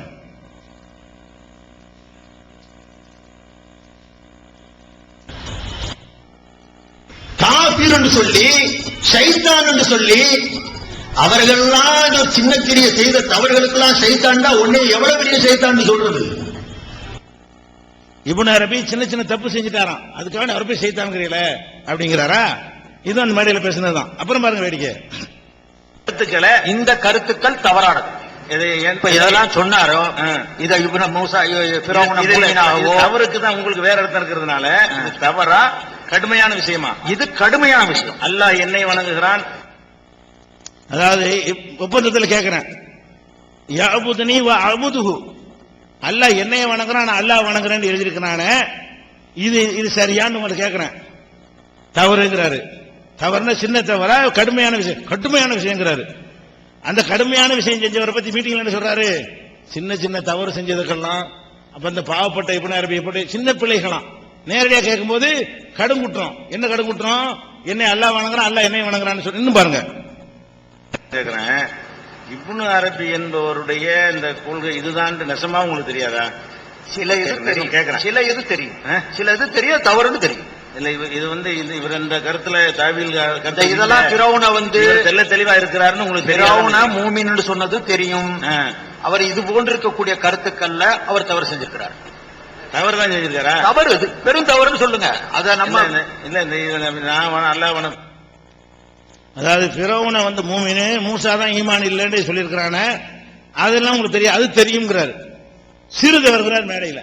இப்னு அரபி செஞ்சது என்னது? ஃபிரௌனுடைய ஈமான் சரியான ஈமான், மூசாவுடைய ஈமான் சரியில்லை, அது தெரியுமாண்ட தெரியுங்கிறாரு. எங்க நேரடி விவாதத்தில் கேட்கும்போது மக்கள் என்ன சொல்றாரு? சிறு தவறு. இன்னும் இப்னு அரபி இருக்கு வரும்.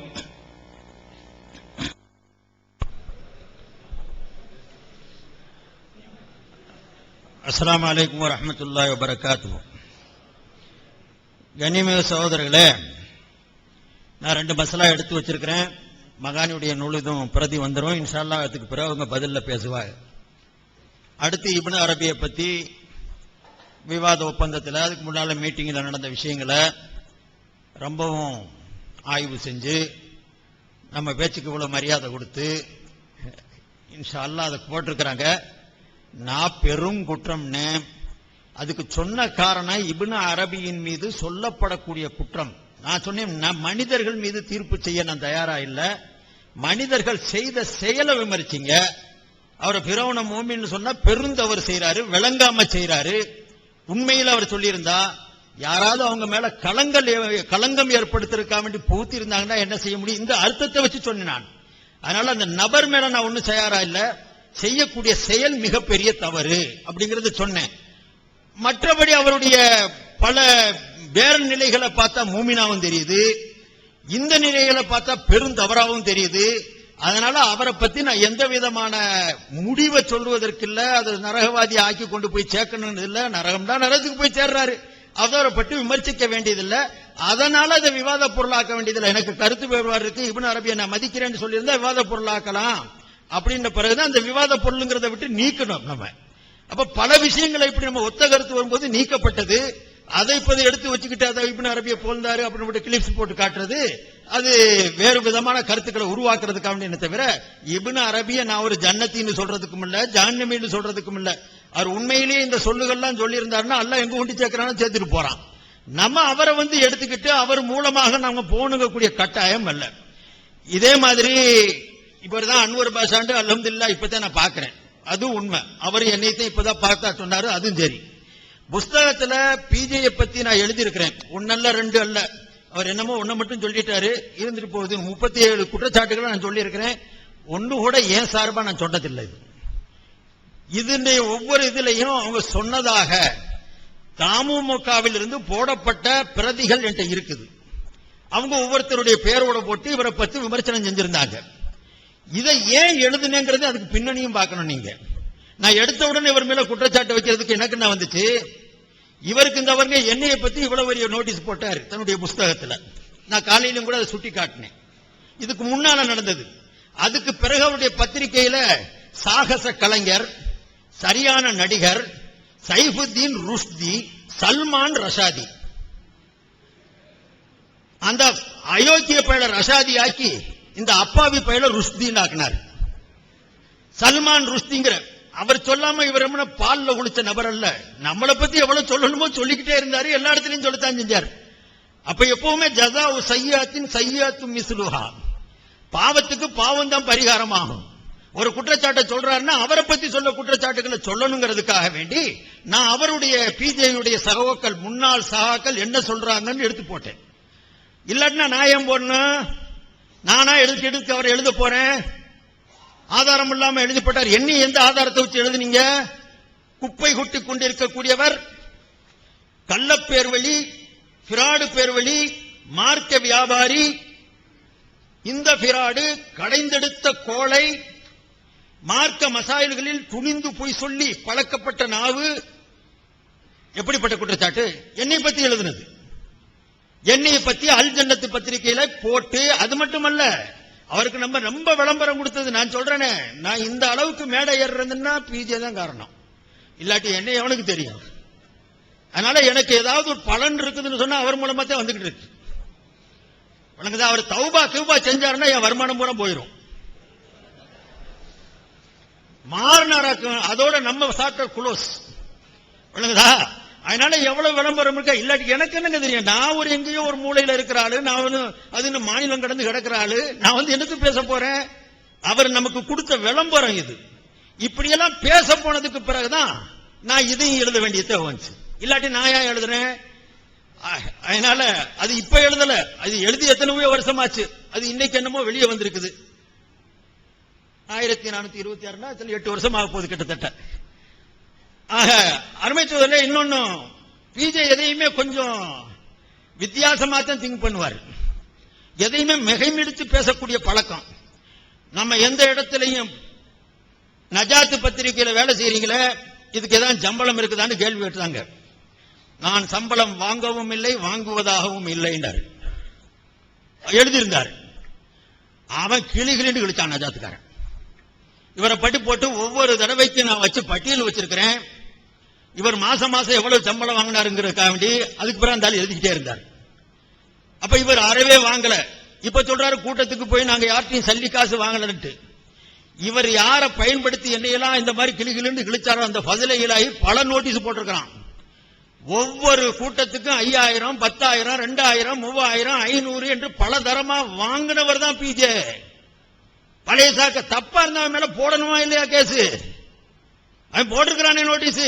உங்க பழைய உயிருக்கு உயிரா நேசிச்சாலே உங்களை உங்களுக்கு சப்போர்ட்டா எண்ணெயை போட்டு கிளிகிளின்னு கிழிச்சானே அந்த பாவி. இப்ப இன்னைக்கு அவன் உங்களை எழுதுறான். இங்க சொல்றாரு நாங்க சம்பளமே வாங்கினதில்ல, ஒரு சல்லிக்காசு யார்ட்டையும் வாங்கினதில்ல. அது எந்த அளவுக்கு உண்மையோ அல்லாஹ்வுக்கு தான் வெளிச்சம். அது மட்டுமல்ல சகோதரர்களே, அஜ்வாவை பத்தி விவாதத்துக்கு முன்னாலேயே நாங்க முடிவு செஞ்சிட்டோம்னு சொல்லியிருந்தார். நான் படிச்ச புஸ்தகங்கள் இவர் எத்தனையோ விமர்சனங்களை படிச்சிருக்கிறேன். என்னால இயன்ற அளவுக்கு எல்லாத்தையும் படிக்க முடியல, படிச்சிருக்கிறேன். எங்கேயுமே அஜ்வாவை பத்தி இவர் எழுதல. அதுல ஆன்லைன்ல எழுதினாரோ பெண் லைன்ல எழுதினாரோ அது எனக்கு தெரியாது. வணங்குதா? ஏன்னா நானே சொன்னேன் காலையிலேயே, இவரை வச்சுதான் இப்ப நெட்டே போட்டிருக்கிறேன் வீட்டுல.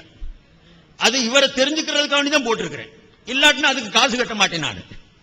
அந்த அளவுக்கு எனக்கு இன்ட்ரெஸ்ட் இல்லாத பொருள். இன்னைக்கு தேவைன்னு ஆயிடுச்சு, அல்ஹம்துலில்லாஹ் செய்யறேன்னு வைங்களேன். அப்ப இன்னைக்கு இவர் எழுதியிருக்கிறாரு. இதுக்கு முன்னாலே எழுதியிருந்தாருன்னா பத்திரிகைகள்ல வந்திருக்கணும், பார்த்திருக்கணும், பார்க்கல. இப்ப இந்த இதுல இருந்து தான் இவர் பேசுறாருன்ட்டு இவருடைய முன்னாள் சகா இஸ்மாயில் சலபியும் பேசினார். நெட்ல நான் பார்த்தேன். இஸ்மாயில் சலபிங்கிறவர் இந்த ஜாக்கில் உள்ளவரோ என்னன்னு தெரியல, ஸ்ரீலங்காக்காரர் அவரு. அவர் நெட்ல பார்த்து அவர் பேசும் பொழுது இவர் சொன்னாரு, இதுக்கு முன்னால அஜ்வாவை பற்றி இவர்கள் சட்டமே சொன்னதில்லை, இந்த விவாதத்துக்கு பிறகுதான் இதை பத்தி சொல்றாங்கன்னு சொன்னாங்க.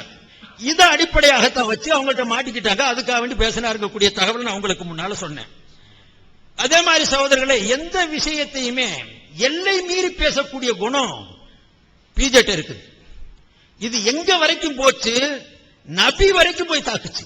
நான் கொண்டு வர்றேன் எவ்வளவு கடுமையான வார்த்தைகள் அவர் பயன்படுத்தினார். சஹாபாக்களை பத்தி பேசும்போது எப்படி எல்லாம் விமர்சனம். எந்த சஹாபாக்களை பத்தி நபிகள் நாயகம் ஸல்லல்லாஹு அலைஹி வஸல்லம் சொன்னாங்களோ அவங்கள பேசாதீங்க நாங்க ஸல்லல்லாஹு அலைஹி வஸல்லம். அவங்க செய்திருப்பாங்க நடவடிக்கைகள், ஏதோ நடக்கும் கொள்ளும், நபிக்கு முன்னாலேயே அறிவிக்கப்பட்டிருக்கும், தெரிஞ்சு இருப்பாங்க. பின்னால என்னென்னலாம் நடக்க போதோ, அலி முஆவியாவுக்கெல்லாம் எதெல்லாம் நடக்க போகுதுன்னு சொல்லி. ஆனா நமக்கு அணை போட்டாங்க. ஒரு நல்ல மூமினுக்கு என்னங்க அடையாளம்? நபி செய்யணும் செய்யணும், செய்யக்கூடாதுன்னா செய்யக்கூடாதுங்க. வமாக்கான லிமுமினின் வல மூமினத்தின் இதா கல்லல்லாஹு வ ரசூலுஹு அம்ரன் அன் யகூன லஹுல் கைரத்து மின் அம்ரிஹிம். அல்லாஹ்வும் ரசூலும் தீர்மானம் செஞ்ச பிறகு எந்த ஆண் பெண் மூமின் மாறு செய்யக்கூடாது, அதுக்கு முரணா நடக்கக்கூடாது ஆயத்து சொல்லுது. நபி அல்லாஹ்வுடைய நபி சொல்றாங்க, சஹாபாக்களை பத்தி விமர்சிக்காதீங்க, எனக்கு பின்னால விமர்சன பொருளாக ஆக்காதீங்கன்னு சொன்னா, இவர் பேசின பேச்சு கொஞ்சம் நஞ்சம் இல்ல. மூமினுடைய உள்ளத்தை சிதைக்கக்கூடிய பேச்சுக்கள் அது. அதுல எந்த அளவுக்கு பேசுறாரு, நபி ஸல்லல்லாஹு அலைஹி வஸல்லம் மௌத்தை எதிர்பார்த்து சஹாபாக்கள் உட்கார்ந்து இருந்த மாதிரி பேசுறாங்க. ஸல்லல்லாஹு அலைஹி வஸல்லம் மௌத்தாவாரு, ஒவ்வொருத்தருக்கும் ஓடுகிறது. ஆஹா இப்ப இடம் காலி என்ன சொல்லுவாங்கல்ல, அண்ணன் எப்ப காலியாவும் திண்ணை எப்ப காலியாவும். நபி ஸல்லல்லாஹு அலைஹி வஸல்லம் எப்ப மௌத்தாவாங்க, திண்ணை எப்ப காலியாகும் புடிச்சிடலாம். அண்ணன் எப்ப சாவான், திண்ணை எப்ப காலியாகும். சஹாபாக்க யாரு? முஹாஜிரீன்களும் அன்சாரிகளும் எதிர்பார்த்து உட்கார்ந்து இருந்தாங்களாம்.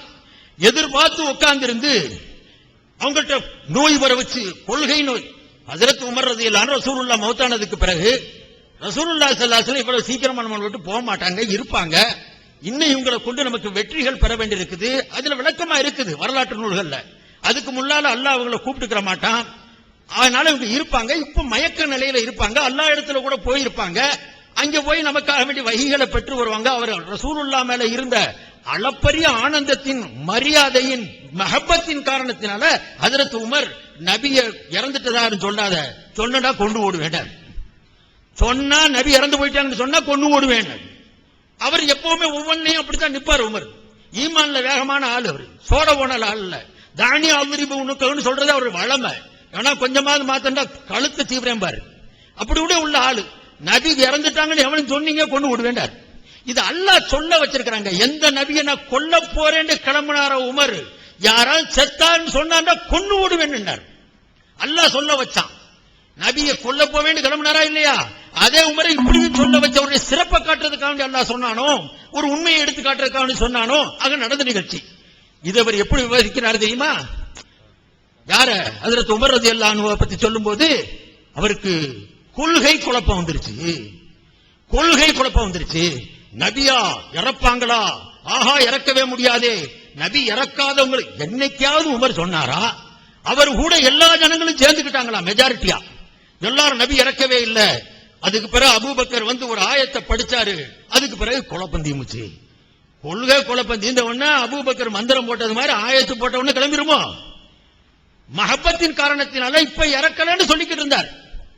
அதுக்கு பிறகு அதனுடைய இறப்பு உண்மைதான், இறந்திருப்பாங்கன்னு ஒத்துக்கிட்டார். இத கொள்கை குழப்பம்னு சொன்னார்.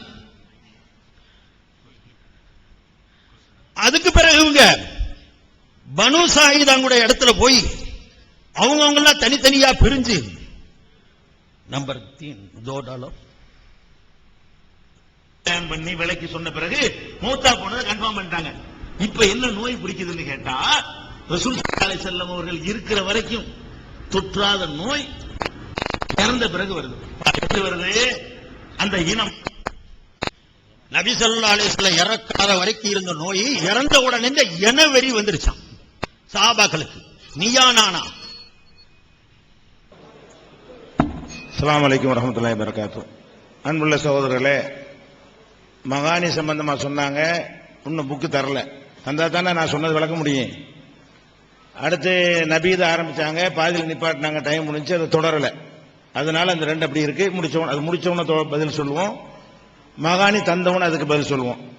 கடைசி வரைக்கும் தரலன்னா ஏன் தரலங்கிறத நான் கடைசியா பதில் சொல்லுவேன்.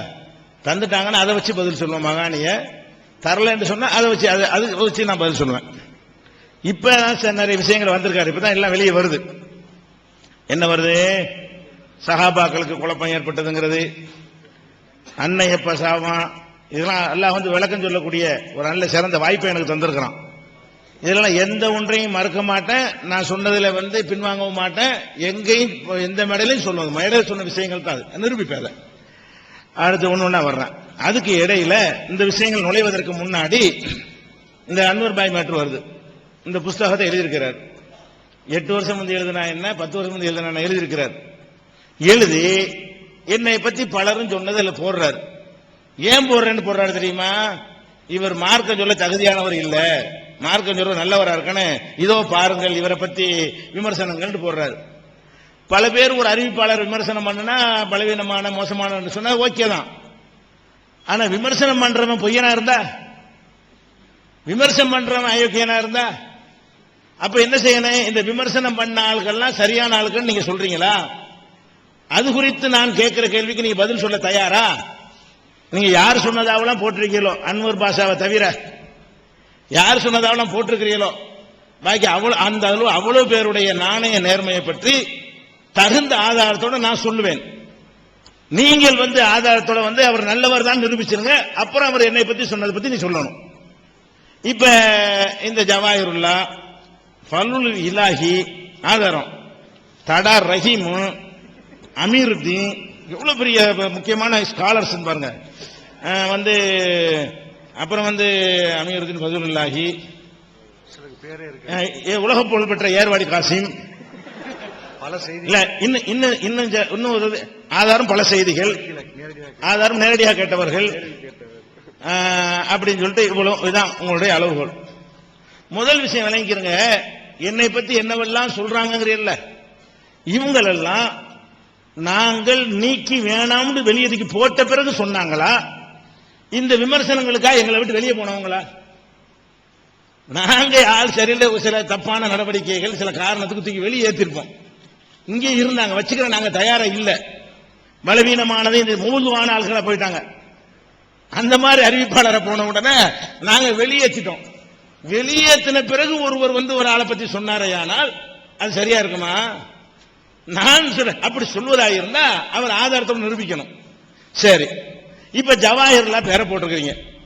இந்த ஜவாஹிர்லா என்னென்னலாம் சொன்னார் அது சம்பந்தமா நீங்க மார்க் விஷயத்துல நீங்க உங்களுக்கு விவாதத்துக்கு நான் கூப்பிடல, என் மீது இவ்வளவு சொல்லி இருக்கிறீங்க. ஏன் செலவுல நம்ம மனைவில கூட்டம் போடுறான், என் மீது என்னென்னலாம் சொல்றீங்களோ அதை பேச நீங்க தயாரா? என்ன நான் கேசட் மூலமா கேட்டேன், டிவி மூலமா கேட்டேன், தபால் மூலமா கேட்டேன், உணர்வு பத்திரிகை மூலமாவும் கேட்டேன். அப்ப என் மீது குற்றஞ்சாட்டு சொன்னவர் இதெல்லாம் லட்டு மாதிரி கொண்டா நிரூபிச்சுட்டு போயிடலாம். அவர் நிரூபிக்க வரல. ஃபஸ்லுல்லாஹி என்பவரை விவாதத்தை கூப்பிட்டேன். அதுக்கப்புறம் முப்பாஹலாக்கு தான் வருவேண்டாரு. முப்பாஹலாக்கு இங்க இருந்து நான் போனேன், தேதி அறிவிச்சு முப்பாஹலாக்கு போனேன், ஆள் வரவே இல்லை. அப்ப என் மீது குற்றம் சாட்டுறாருன்னா உன்னை அவர் என்னோட விவாதிச்சது நிரூபிச்சவரா இருக்கணும்.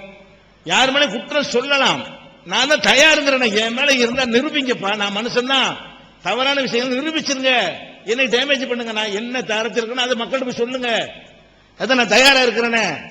அப்ப நான் யார் அவர்கிட்ட பணம் வாங்கினேங்கிறீங்க, சரி அவர் கூட்டத்துக்குலாம் 5000 10,000 தந்தாரு அப்படிங்கிறீங்கல்ல.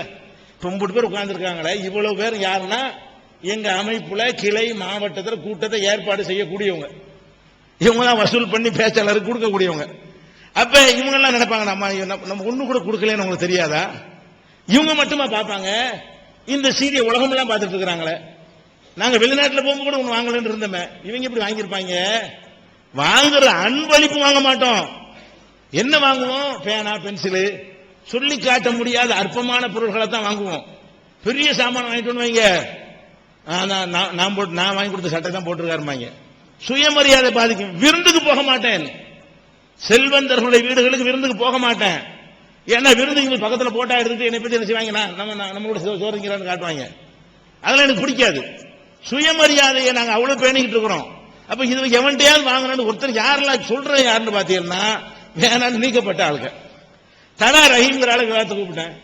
இதுல போட்ட எல்லாரையும் நான் கேட்டிருக்கிறேன். என் மீது சொல்ற குற்றச்சாட்டை நீ சொல்லிடலப்பா, காட்டி கொடுத்தங்கறியாவா, ஏப்பா காட்டி கொடுத்த நிரூபிக்கவா, யாரை காட்டி கொடுத்தோம், எல்லாம் கேட்டதுதான். அப்ப நான் தான் ஓபன் ஸ்டேட்மெண்ட் விடுறேன், கூப்பிடுறேன் சம்பந்தப்பட்ட ஆளுக்கு என்கிட்ட பேசணும். கேட்டா அது ஒரு டைலாக் வச்சுப்பாங்க, எதுக்கு எடுத்தாலும் விவாதி கூப்பிடுறான், எதுக்கு எடுத்தாலும் என்னை தானே கருவம் வைக்கிறது, நான் தான் கூப்பிடு வேற செய்யறது. என்னைய மாதிரி யாரு மீது இருந்தாலும் பழி சுமத்தப்படுகிறது. என் மீது பழி சுமத்தப்பட்ட நான் நீக்காம வேற எப்படி நிற்கிறது? இது இப்படி கூப்பிடாம வேற எப்படி தான் நிற்கிறது? சொல்லிவிட்டார் நான் ஏத்துக்கிறேங்கிறீங்களா? வேற எப்படிதான் நான் மறுக்கிறது? எதுக்கு எடுத்தாலும் நான் விவாதம் கூப்பிடுறேன், என் சம்பந்தப்பட்டது கூப்பிடுறேன், என் கொள்கை சம்பந்தத்தை கூப்பிடுறேன், தனிப்பட்ட விஷயத்தை நான் கூப்பிடுறேன். அப்ப இவங்க எல்லாம் யாரு? இவங்க எல்லாம் நீக்கப்பட்டவர்கள். அவங்களுடைய இந்த சேர்ந்து இருக்கும் பொழுது என்ன சொல்றேன், எல்லாரும் சேர்ந்து இருந்து சில செஞ்சிருப்போமே, அதெல்லாம் நான் சொல்லி செஞ்சேன், அப்படி ஆளுக்கு தான். அப்ப அதனால இதையெல்லாம் அறிவிப்பாளரை வச்சு இவர் போட்டிருக்காரு. இது ஒரு தகுதி இருக்கா? இதுதான் ஒரு அறிஞருடைய நிலையா? என்னை டேமேஜ் பண்றதுக்காக வேண்டி என்னுடைய எங்கெல்லாம் நீக்கப்பட்ட நல்ல வேலைக்கு இது 8 வருஷம் முந்தைய எழுதிட்டாரு. இப்ப வெளியிட்டான்னு வைங்க, இன்னும் சில பேர்லாம் வருவாங்க. அது யாருக்கு உங்களுக்கு எல்லாம் தெரியும். அந்த சில பேரெல்லாம் போட்டு என்ன செய்வாரு, அவங்க என்ன சொல்லியிருப்பாங்க, எல்லாத்தையும் போட்டு எழுதிருப்பாரு. அட ஒரு இயக்கத்திலிருந்து வெளியே போய் என்னத்தையாவது சொல்லுவான், எது உண்மைன்னு உங்களுக்கு தெரியாது. ஒருவேளை உங்களுக்கு சந்தேகம் தான் அது வரலாம். அப்ப நீங்க என்ன செய்யணும்? சொல்றாங்க இவங்க என்ன பதில் சொல்லி இருக்கிறாங்க இந்த தரப்புல கேட்கணும்ல, விவாதத்தை கூப்பிடுறாங்க, இவங்க மறுக்கிறாங்கன்னு உங்களுக்கு தெரியணுமா இல்லையா? விவாதிக்க கூப்பிட்டு மறுத்துட்டாங்கன்னா, நிரூபிக்க வரலன்னா இது பொய், நம்ம எழுதிடக்கூடாது. இது ஒரு மனுஷனை எடை போடுறதுக்கு இவங்க சரியான ஒரு தகுதியானவர்கள் இல்ல அப்படின்னு நினைக்கணுமா இல்லையா? அப்ப இது ஒரு விஷயம். இதெல்லாம் சொந்த விஷயத்துக்காக சொல்லிட்டேன், என்னை பத்தி சொன்னதுக்காக வேண்டி. அதனால இவர் திட்டமிட்டு தான் இவ்வளவு சொல்லுகிறார். அல்லது ஒண்ணு சொல்றேன், இப்பவும் சொல்றேன், ஒண்ணு வேணாம், நாளை ஒரு நாள் டைம் இருக்கிறது. அவர்கள் விமானத்தில் வரக்கூடியவர்களாக இருந்தால் கூட்டிட்டு வாங்க, நாங்க தௌஹீத் ஜமாத் செலவு ஏத்துக்கிறோம். இந்த அவர் யார் யார் சொன்ன பேரை போட்டிருக்கீங்கல்ல, இங்க ஒன்னா நிப்பாட்டுங்க, என் முன்னாடி நிரூபிக்கணும். என் முன்னாடி இந்த குற்றச்சாட்டை சொல்லணும், நிரூபிக்கணும் ஆதாரத்தோட. அதே செய்ய யார் பேரெல்லாம் போட்டீங்களோ என் முன்னாடி சொல்லட்டுமே. அதே மாதிரிங்க இப்ப நஜாத்துல சம்பளம் வாங்கல, நேரம் சம்பளம் வாங்கிட்டாரு. சம்பளம் வாங்கலன்னு எழுதும் போது வாங்கலங்க, கெஞ்சி நீ வாங்கித்தான் ஆகணும், அது மட்டும் போட்டுக்கிட்டாங்க. நீங்க உங்க சொந்த காசு செலவழிக்கிற உங்களுக்கு வசதி இல்ல, நீங்க பிடிவாதம் பிடிக்காதீங்க அப்படின்னு சொல்லி அதை சம்பளம் பின்னாடி கொடுத்தாங்க. வாங்கினேன், எழுதுன அன்னைக்கு வாங்குறது, என்னைக்கு எழுதுனா அன்னைக்கு வாங்கலதான், அன்னைக்கு அதுக்கு முந்தி வாங்கினப்ப என்னைக்கு எழுதுனேனோ அன்னைக்கு வாங்கலதான். அப்புறமேல கொடுத்தாங்க, அதை வாங்கிக்கிட்டேன். அதுக்கு பிறகுதான் இந்த மாதிரி பணிகளுக்கு வாங்கக்கூடாது. இந்த உணர்வுல எழுதுனேன் நான் வாங்குறது இல்ல, மதரசாவில் பாடம் நடத்தினேன் அதுக்கு நான் வாங்க மாட்டேன். இன்னைக்கு உள்ளதுல ஜமாத்திலிருந்து எங்களுக்கு எந்த சம்பளமும் கிடையாது. எந்த ஒரு அனுகூலத்தையும், இன்னும் சொல்ல போனா வரக்கூடிய நிதியை கூட நாங்கள் பல கோடிக்கு வரவு செலவு பண்ணுகிறோம் அல்லாஹ்வுடைய அருளால். நான் தொட மாட்டேன் இந்த ஜமாத்துல. பணத்துக்கு எந்த தொடர்பு நான் வைத்துக் கொள்ளவே மாட்டேன். அதெல்லாம் பொருளாளர் அவங்க பாத்துக்குவாங்க என்ற கருத்து கேட்பாங்க, சொல்லு, அவ்வளவுதான். கையாளுவதே கிடையாது. இன்னும் சொல்ல போனா இதெல்லாம் எனக்கு சுமையா இருக்கு, என்னை விட்டுருங்க, தேவையான நேரத்தில் கூப்பிடுங்க, நான் வர்றேன், ஆட்கள்லாம் உருவாயிட்டாங்க என்று நான் ஒரு வியாபாரியை இப்ப போயிட்டேன். நான் ஒரு பழைய 25 வருஷத்துக்கு முன்னாடி இருந்த மாதிரி நான் ஒரு வியாபாரியா போயிட்டேன். இதுல எல்லாம் சம்பாதிக்கிறேன், இதுல உட்கார்ந்து இருப்பேன். என்னுடைய தேவைகளுக்கு நிறைய இருக்கிறது, நான் வாங்க விரும்பல, நான் உழைச்சு சாப்பிட விரும்புறேன் என்று நான் உழைப்பாளியாக அன்னைக்கு இருந்து என்னென்ன வேலை செஞ்சனும், ஜாமான அடுக்குவது, எடுப்பது, போறது, கூட்டுவது, பெருக்குவது, கடை, அந்த வேலையில் வரைக்கும் எனக்கு வெக்கம் கிடையாது. தாவூது நபி அவர்கள் உழைத்து சாப்பிடலாம், அதை விட சிறந்த சாப்பாடை ஒருத்தர் சாப்பிட முடியாது என்கிற வகையில நான் அதுல போய் இருக்கிறேன். அதனால எனக்கு போய் பணம் தந்தா யாரும் பல்லு போட்டு நாக்குல பல்லு போட்டு சொல்ல முடியாது. அடிச்சு பெருமையா நான் சொல்லுவேன். நீங்க கூட நாங்க உங்களுக்கு தான் சம்பாதிக்கிறேன்னு சொல்லிட்டீங்க, உங்களால நிறைய கூட்டங்கள்லாம் வருது, நிறைய சம்பாதிக்கணும் நீங்க சொல்லிட்டீங்க, அதுக்காகத்தான் பேசுறீங்கன்னு ஒத்துக்கிட்டீங்க, நன்றிலாம் தெரிவிச்சிட்டீங்க. எங்க அமைப்புல அதெல்லாம் கிடையவே கிடையாதுங்க. சரியா? அடுத்து ஒண்ணுன்னா வருவோங்க. இப்ப அவர் சொன்ன சகாபாக்கள் மேட்டருக்கு வருவோம். டைம் இருக்குல்ல? சரி. இப்ப சகாபாக்கள் விஷயமாக அண்ணன் எப்ப சாவான், திண்ணை எப்ப காலியாகும் அப்படிங்கிற அளவுக்கு சில சகாபாக்கள் இருந்தாங்கன்னு சொன்னாருங்கிறாரு. இப்ப நான் கேட்கிறேன், இப்ப ஒரு ஹதீஸ் வருது, இது புகாரியில 4447வது ஹதீஸ். அதுல ரசூல் ஸல்லல்லாஹு அலைஹி வஸல்லம் அவங்களுடைய அப்பாஸ் அவங்களுடைய சின்னவாப்பா மகன் அப்பாஸ் இப்னு அப்துல் முத்தலிபு அவங்களுக்கும் அலி ரலியல்லாஹு அன்ஹுக்கும் நடந்த ஒரு சம்பாஷணை இருக்கட்டும். அவங்க என்ன பேசுறாங்கன்னு கேட்டா, இப்ப ரசூல் ஸல்லல்லாஹு அலைஹி வஸல்லம் அவர்கள் வஃபாத்துடைய நிலையில் இருக்கிறாங்க, இப்ப போய் நம்ம பதவியை கேட்போம். நான் சொல்ற ஹதீஸ்ல இருக்குது, ரசூலுல்லாஹ்ட்ட கேட்போம்.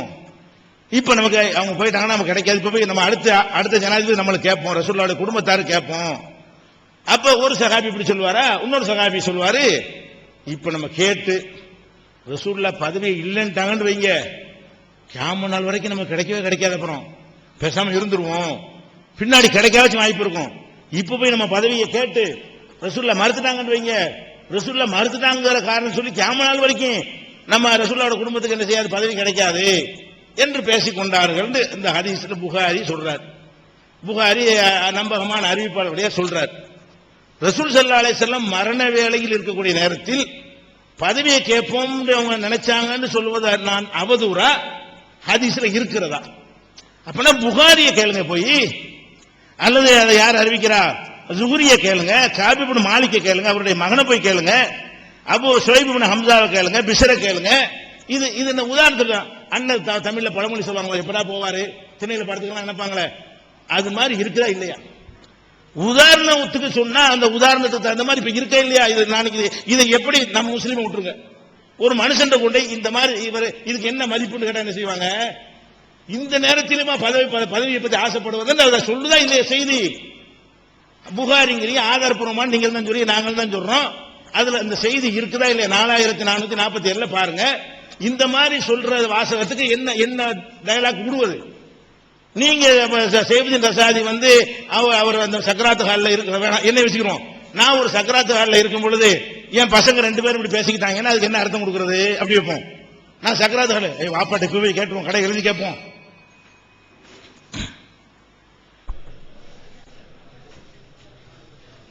அஸ்ஸலாமு அலைக்கும் வரஹ்மத்துல்லாஹி வபரகாத்துஹு.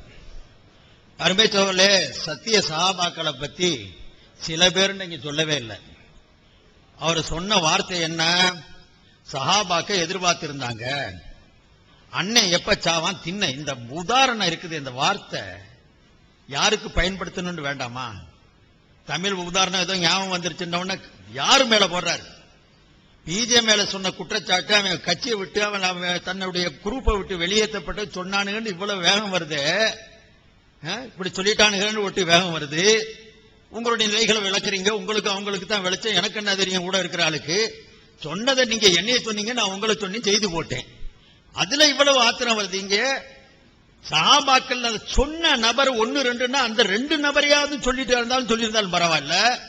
சஹாபாக்க இப்ப எதிர்பார்த்து உட்கார்ந்து இருக்கிறாங்க, நோய் முடிச்சுக்கிருச்சு, எனவெறி வந்துருச்சு.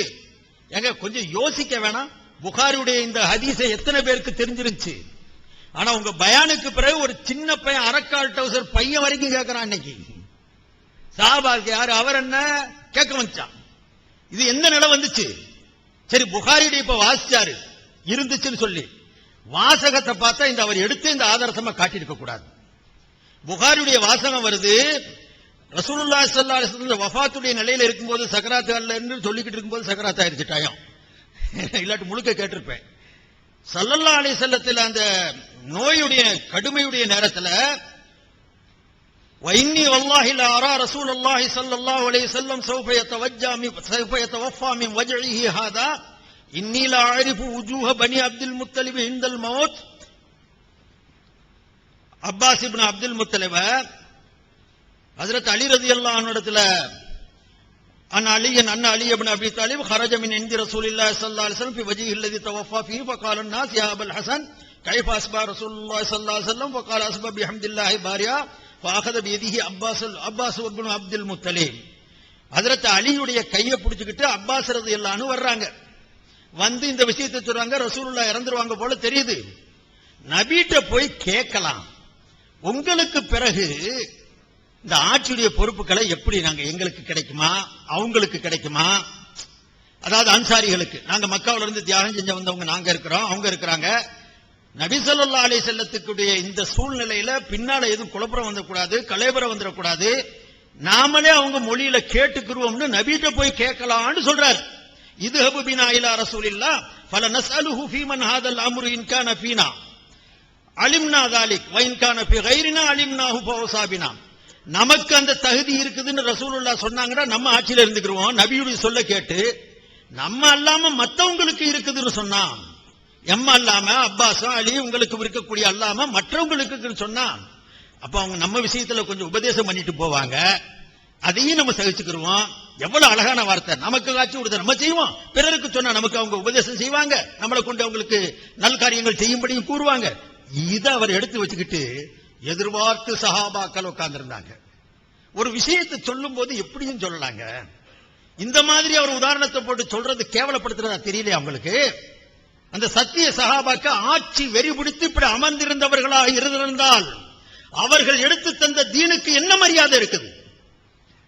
ஆட்சிக்காக வேண்டி இவ்வளவு பெரிய வேலையை செய்வாங்க. தின்ன எப்ப காய் அன்னை எப்ப சாவான்னு உட்கார்ந்து இருந்தா வருமா இது?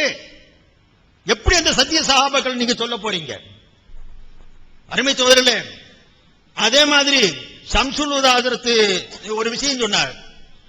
என்னை பத்தி இவ்வளவுலாம் பேசினானுங்க, நாங்கெல்லாம் சேர்ந்து இருந்து செஞ்சதை அவனுங்க என் மேல போட்டானுங்க அப்படின்னு சொன்னார். இப்ப இவரும் சேர்ந்து இருந்தானே செஞ்சிருக்கிறார் எல்லா வேலையும். இவரும் சேர்ந்து இருந்து செஞ்சுட்டு இப்ப அவன் எல்லா பொறுப்பையும் என் தலையில போறானுன்னு அவன் மேல குற்றச்சாட்டு செய்யறான். இவரு அதுல கூட்டு தானே. அப்ப இதுல இருந்து நீங்க ஒதுங்க முடியாது. அப்புறம் சம்பளம் முதல் சொன்னாரு, சம்பளமே வாங்கல, வாங்குவதாம் இல்லைன்றாரு. ஆனா அவன் கொடுத்தான், கெஞ்சி கொடுத்தானுங்கன்னு இப்ப வாங்கிக்கிட்டேங்கிறாரு. இதெல்லாம் முரண்பாடா தெரியாது. சைபுத்தீன் ரஷாதி ஏதாவது சொல்லி தொலைஞ்சிட்டாச்சா முரண்பாடா தெரியும். இப்படித்தான் அவங்க பேசுற சோழர்களே. நான் சொல்ல வர்றது என்ன அல்ல, ஃபிக்ஹ் கிதாபுகள் அல்ல, சத்திய சஹாபாக்கள் மேலேயே நீங்கள் செய்திருக்கக்கூடிய வைத்திருக்கக்கூடிய குற்றச்சாட்டுக்கள், பேச்சுக்கள் எவ்வளவு மோசம். பதவி கிறுக்கு பிடிச்சிருச்சுங்கிறாரு. மூணாவது அந்த கிறுக்கு இப்பதான் மறுபடியும் வருது. ஹிஜ்ரி 60 61 என்ன பண்ணுது? அந்த கிறுக்கு இப்பதான் மறுபடியும் வருது. இந்த கூபா ஹிஜ்ரி 60 61 என்ன பண்ணுது? நாலாவது அங்க இருந்து வெளியூர்ல இருந்து வந்தாளுங்க, போனா போன்னு சோத்த கொடுத்தோம், போனா போன்னு தங்கருக்கு அறைகளும் கொடுத்திருக்கிறோம், ஆட்சியும் கேட்டதுக்கு பிளான் பண்றாங்க, விடக்கூடாது என்கிற மாதிரி பனு சாயிதாவுடைய இடத்துல போய் கூடி, சாது பின் உபாதாவுடைய தலைமையில கூடி அவங்க ஒரு பிளான் பண்றாங்க. அன்சாரி சஹாபாக்கெல்லாம் போனா போதுன்னு வந்தவங்களுக்கு ஜோறு போட்டோம், இருக்க இடம் கொடுத்தோம், படுக்க பாய் கட்டது மாதிரி சொல்லுவாங்கல்ல தமிழ்ல. போனா போன்னு சோறு கொடுத்தோம், இடம் கொடுத்தோம், ஆட்சியும் கேட்பான போல இருக்கு, விட்டுறக்கூடாது. அதனால நம்ம எல்லாம் சேர்ந்து பேசுவோம். எந்த சஹாபாக்கலங்க? அல்லாஹு அக்பர். எந்த சஹாபிகளை புகழ்ந்து அல்லாஹ் கியாமத்து வரைக்கும் ஆயத்திறக்கி வச்சானோ, நிரந்தர மன்னிப்புக்கு உரித்தானவர்கள் அல்லாஹ் விளம்பரப்படுத்தினானோ, என்ன மாதிரி வார்த்தை பாருங்க. விட்டுறக்கூடாது. போனா போன்னு சோற கொடுத்தோம், இழுக்க கொடுத்தோம், எந்த ஒரு தியாகத்தை எப்படி கொச்சப்படுத்தினார் பாருங்க. அதுக்கு பிறகு அவர் சொல்றாரு, அடுத்த அந்த நீட்ட எல்லாத்தையுமே போட்டி காட்ட முடியாதுங்கிறக்காக சொல்றேன். அதுக்கு பிறகு ஹஜ்ரத் அபூபக்கர் ரலியல்லாஹு அன்ஹு சொன்னாங்க, இந்த மாதிரி ரபீட்ட கேட்டவங்க உடனே போயிருச்சான்.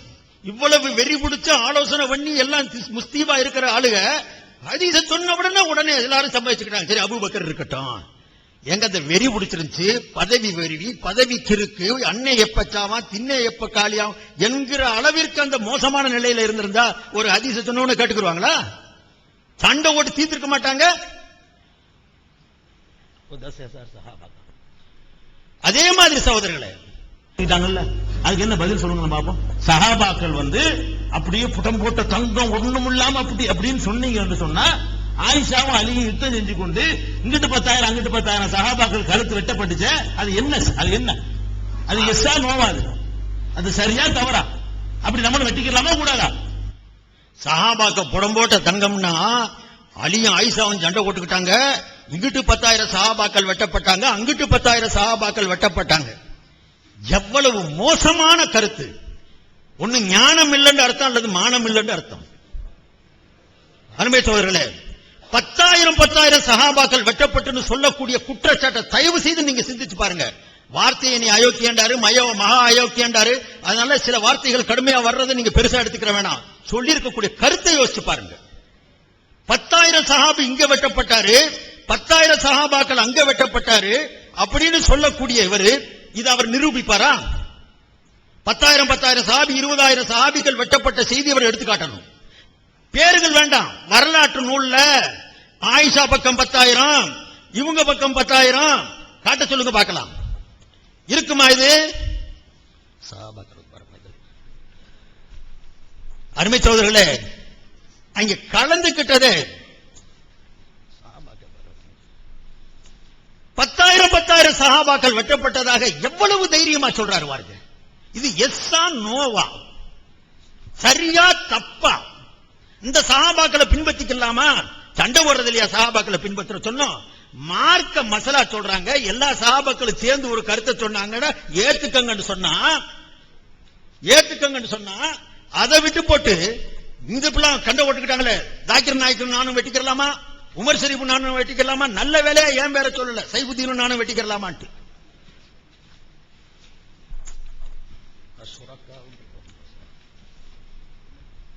அருமை சகோதரர்களே, வரலாற்று நூல்கள்ல தெளிவா எழுதியிருக்கிறாங்க.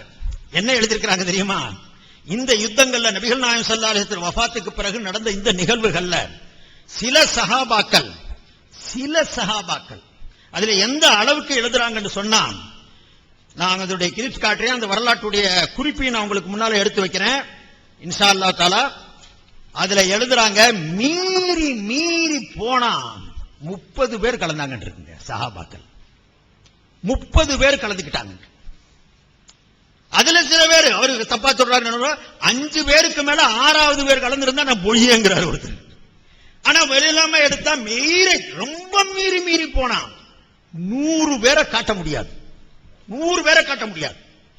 சஹாபாக்கள் 1,00,000 பேர் இருக்கக்கூடிய இடத்துல 2 பேர் பெரும் குரூப் பிரிஞ்சு நிற்கும் போது ஒரு 100 பேர் கலந்துக்கிறதுங்கிறது ஒரு பாரதூரமான காரியம் அல்ல. அது பாரதூரமான காரியமே கிடையாது.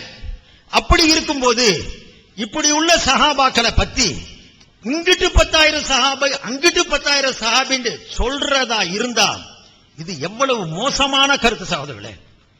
பதவி வேறு பிடிச்சவங்க, மிக மோசமானவங்க. அந்த காலத்துல வாழ்ந்த ஹாரிஜியாக்கள் கூட இப்படி சொல்லல.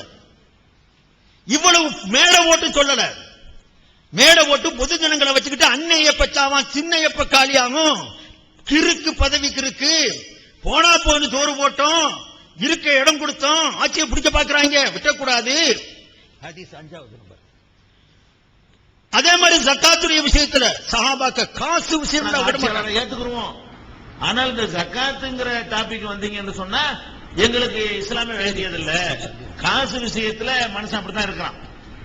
உசுரையை கொடுத்த ஒரு சஹாபாக்கள், அல்லாஹ்வுக்காக எவ்வளவு தியாகங்களை செய்த சஹாபாக்கள், கஷ்டப்பட்டவர்கள், இந்த காசு விஷயம் வந்தவங்க என்ன பண்ணிடுறாங்க, அப்படியே கூட்டமா மசூரா பண்ணி என்ன, அவர்கள் கூட்டமாக வாழக்கூடிய சமுதாயம் அரபு சமுதாயம், கோத்திரமா தான் இருப்பாங்க. அந்தந்த கோத்திரத்தார்கள் தங்களுக்குள்ள ஒரு ஆலோசனை பண்றாங்க.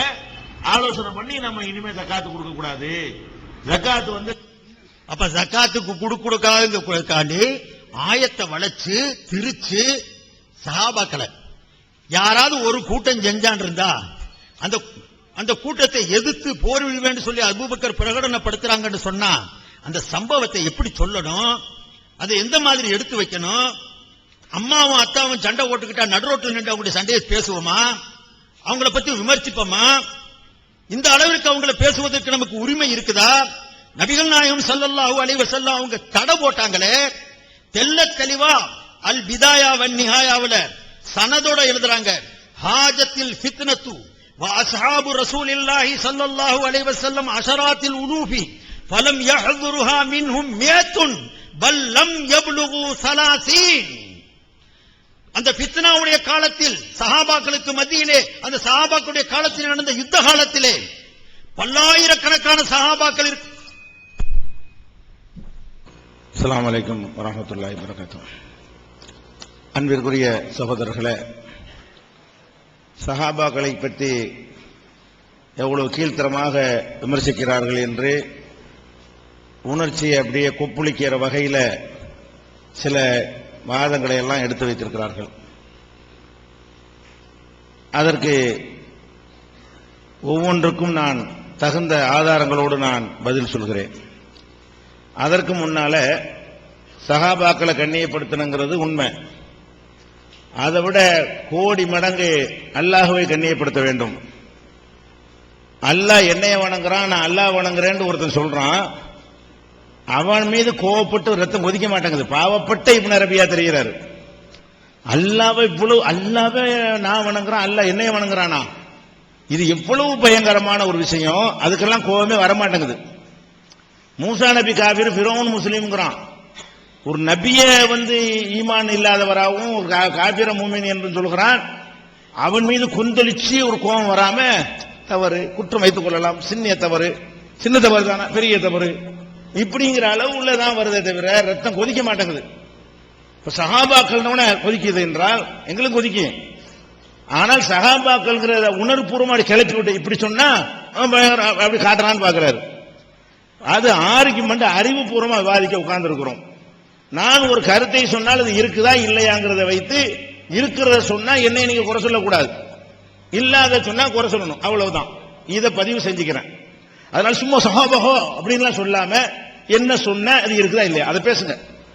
அடுத்து என்னன்னு கேட்டா, இந்த சஹாபாக்கள் விஷயமாக 3 அம்சங்களில் என்னுடைய கருத்துக்களை அமைச்சிருக்கிறேன். 3 விதமான இடங்கள் தான் இந்த மாதிரி விமர்சனங்கள் வரும். ஒரு விமர்சனம் என்னவென்றால், சஹாபாக்களை பின்பற்ற வேண்டும்னு சிலர் ஆர்குமெண்ட் பண்ணுவாங்க. பின்பற்ற தேவையில்லை, மனிதர்கள் இவ்வளவு தவறுகள் உங்கள்கிட்ட வந்திருக்குது, வகி கிடையாது, பாதுகாப்பு இல்லை, அதனால இப்படி பின்பற்றுவது என்பதற்கு முன்ன பின்ன அந்த கான்செப்ட்ல அது வரும்.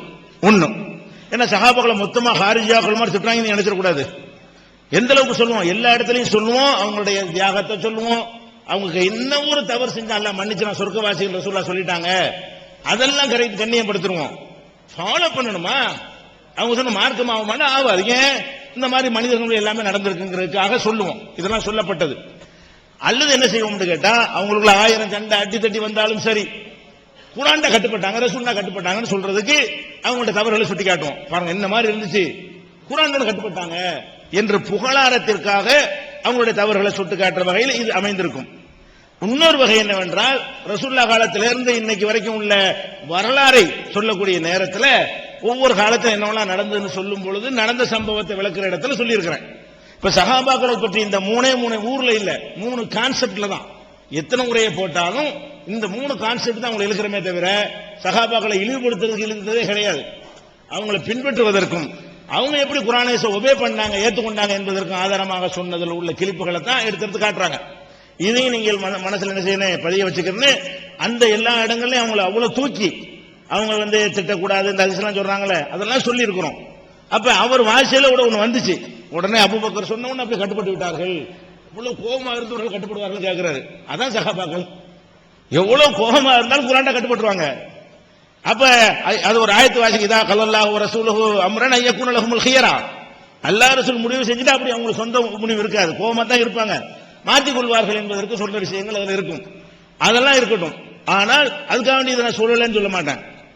நான் சொன்ன சரிதான், கரெக்டா தான் சொல்லி இருக்கிறேன் என்பதற்கு ஒண்ணு ஒண்ணா நான் சொல்றேன். அனைத்துக்கும் 10,000 பேர் கொல்லப்பட்டது வரைக்கும் ஒண்ணு விடாம, பதவிக்கு அடித்துக் கொண்டார்கள் என்று சொன்னது வரைக்கும் ஒண்ணு விடாம, என்னென்ன சொல்லி இருக்கிற அத்தனையும் சொல்வேன், நான் சொல்லத்தான் செய்தேன். அது சரிதான், இழிவுபடுத்துவதற்கு சொல்லவில்லை. அதை பதிவு பண்ணிக்கிறங்க. இப்ப நம்ம என்ன செய்யறோம்?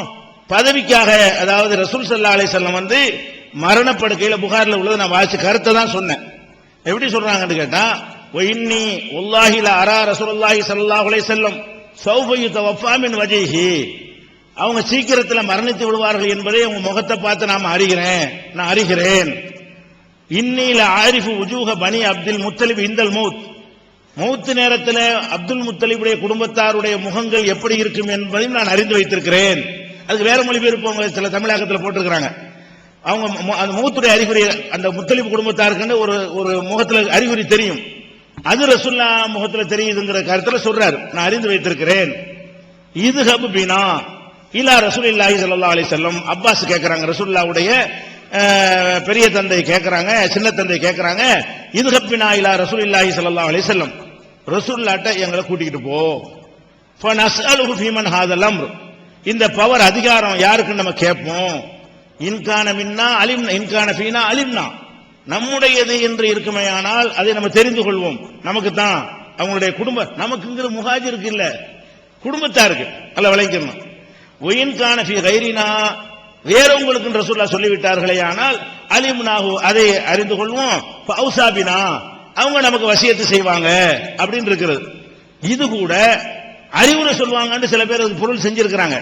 ஆனா அகமதுல வரக்கூடிய அறிவிப்புல என்ன வருதுன்னு கேட்டா, கூடுதலாக இன்கான ஃபீ கைரினா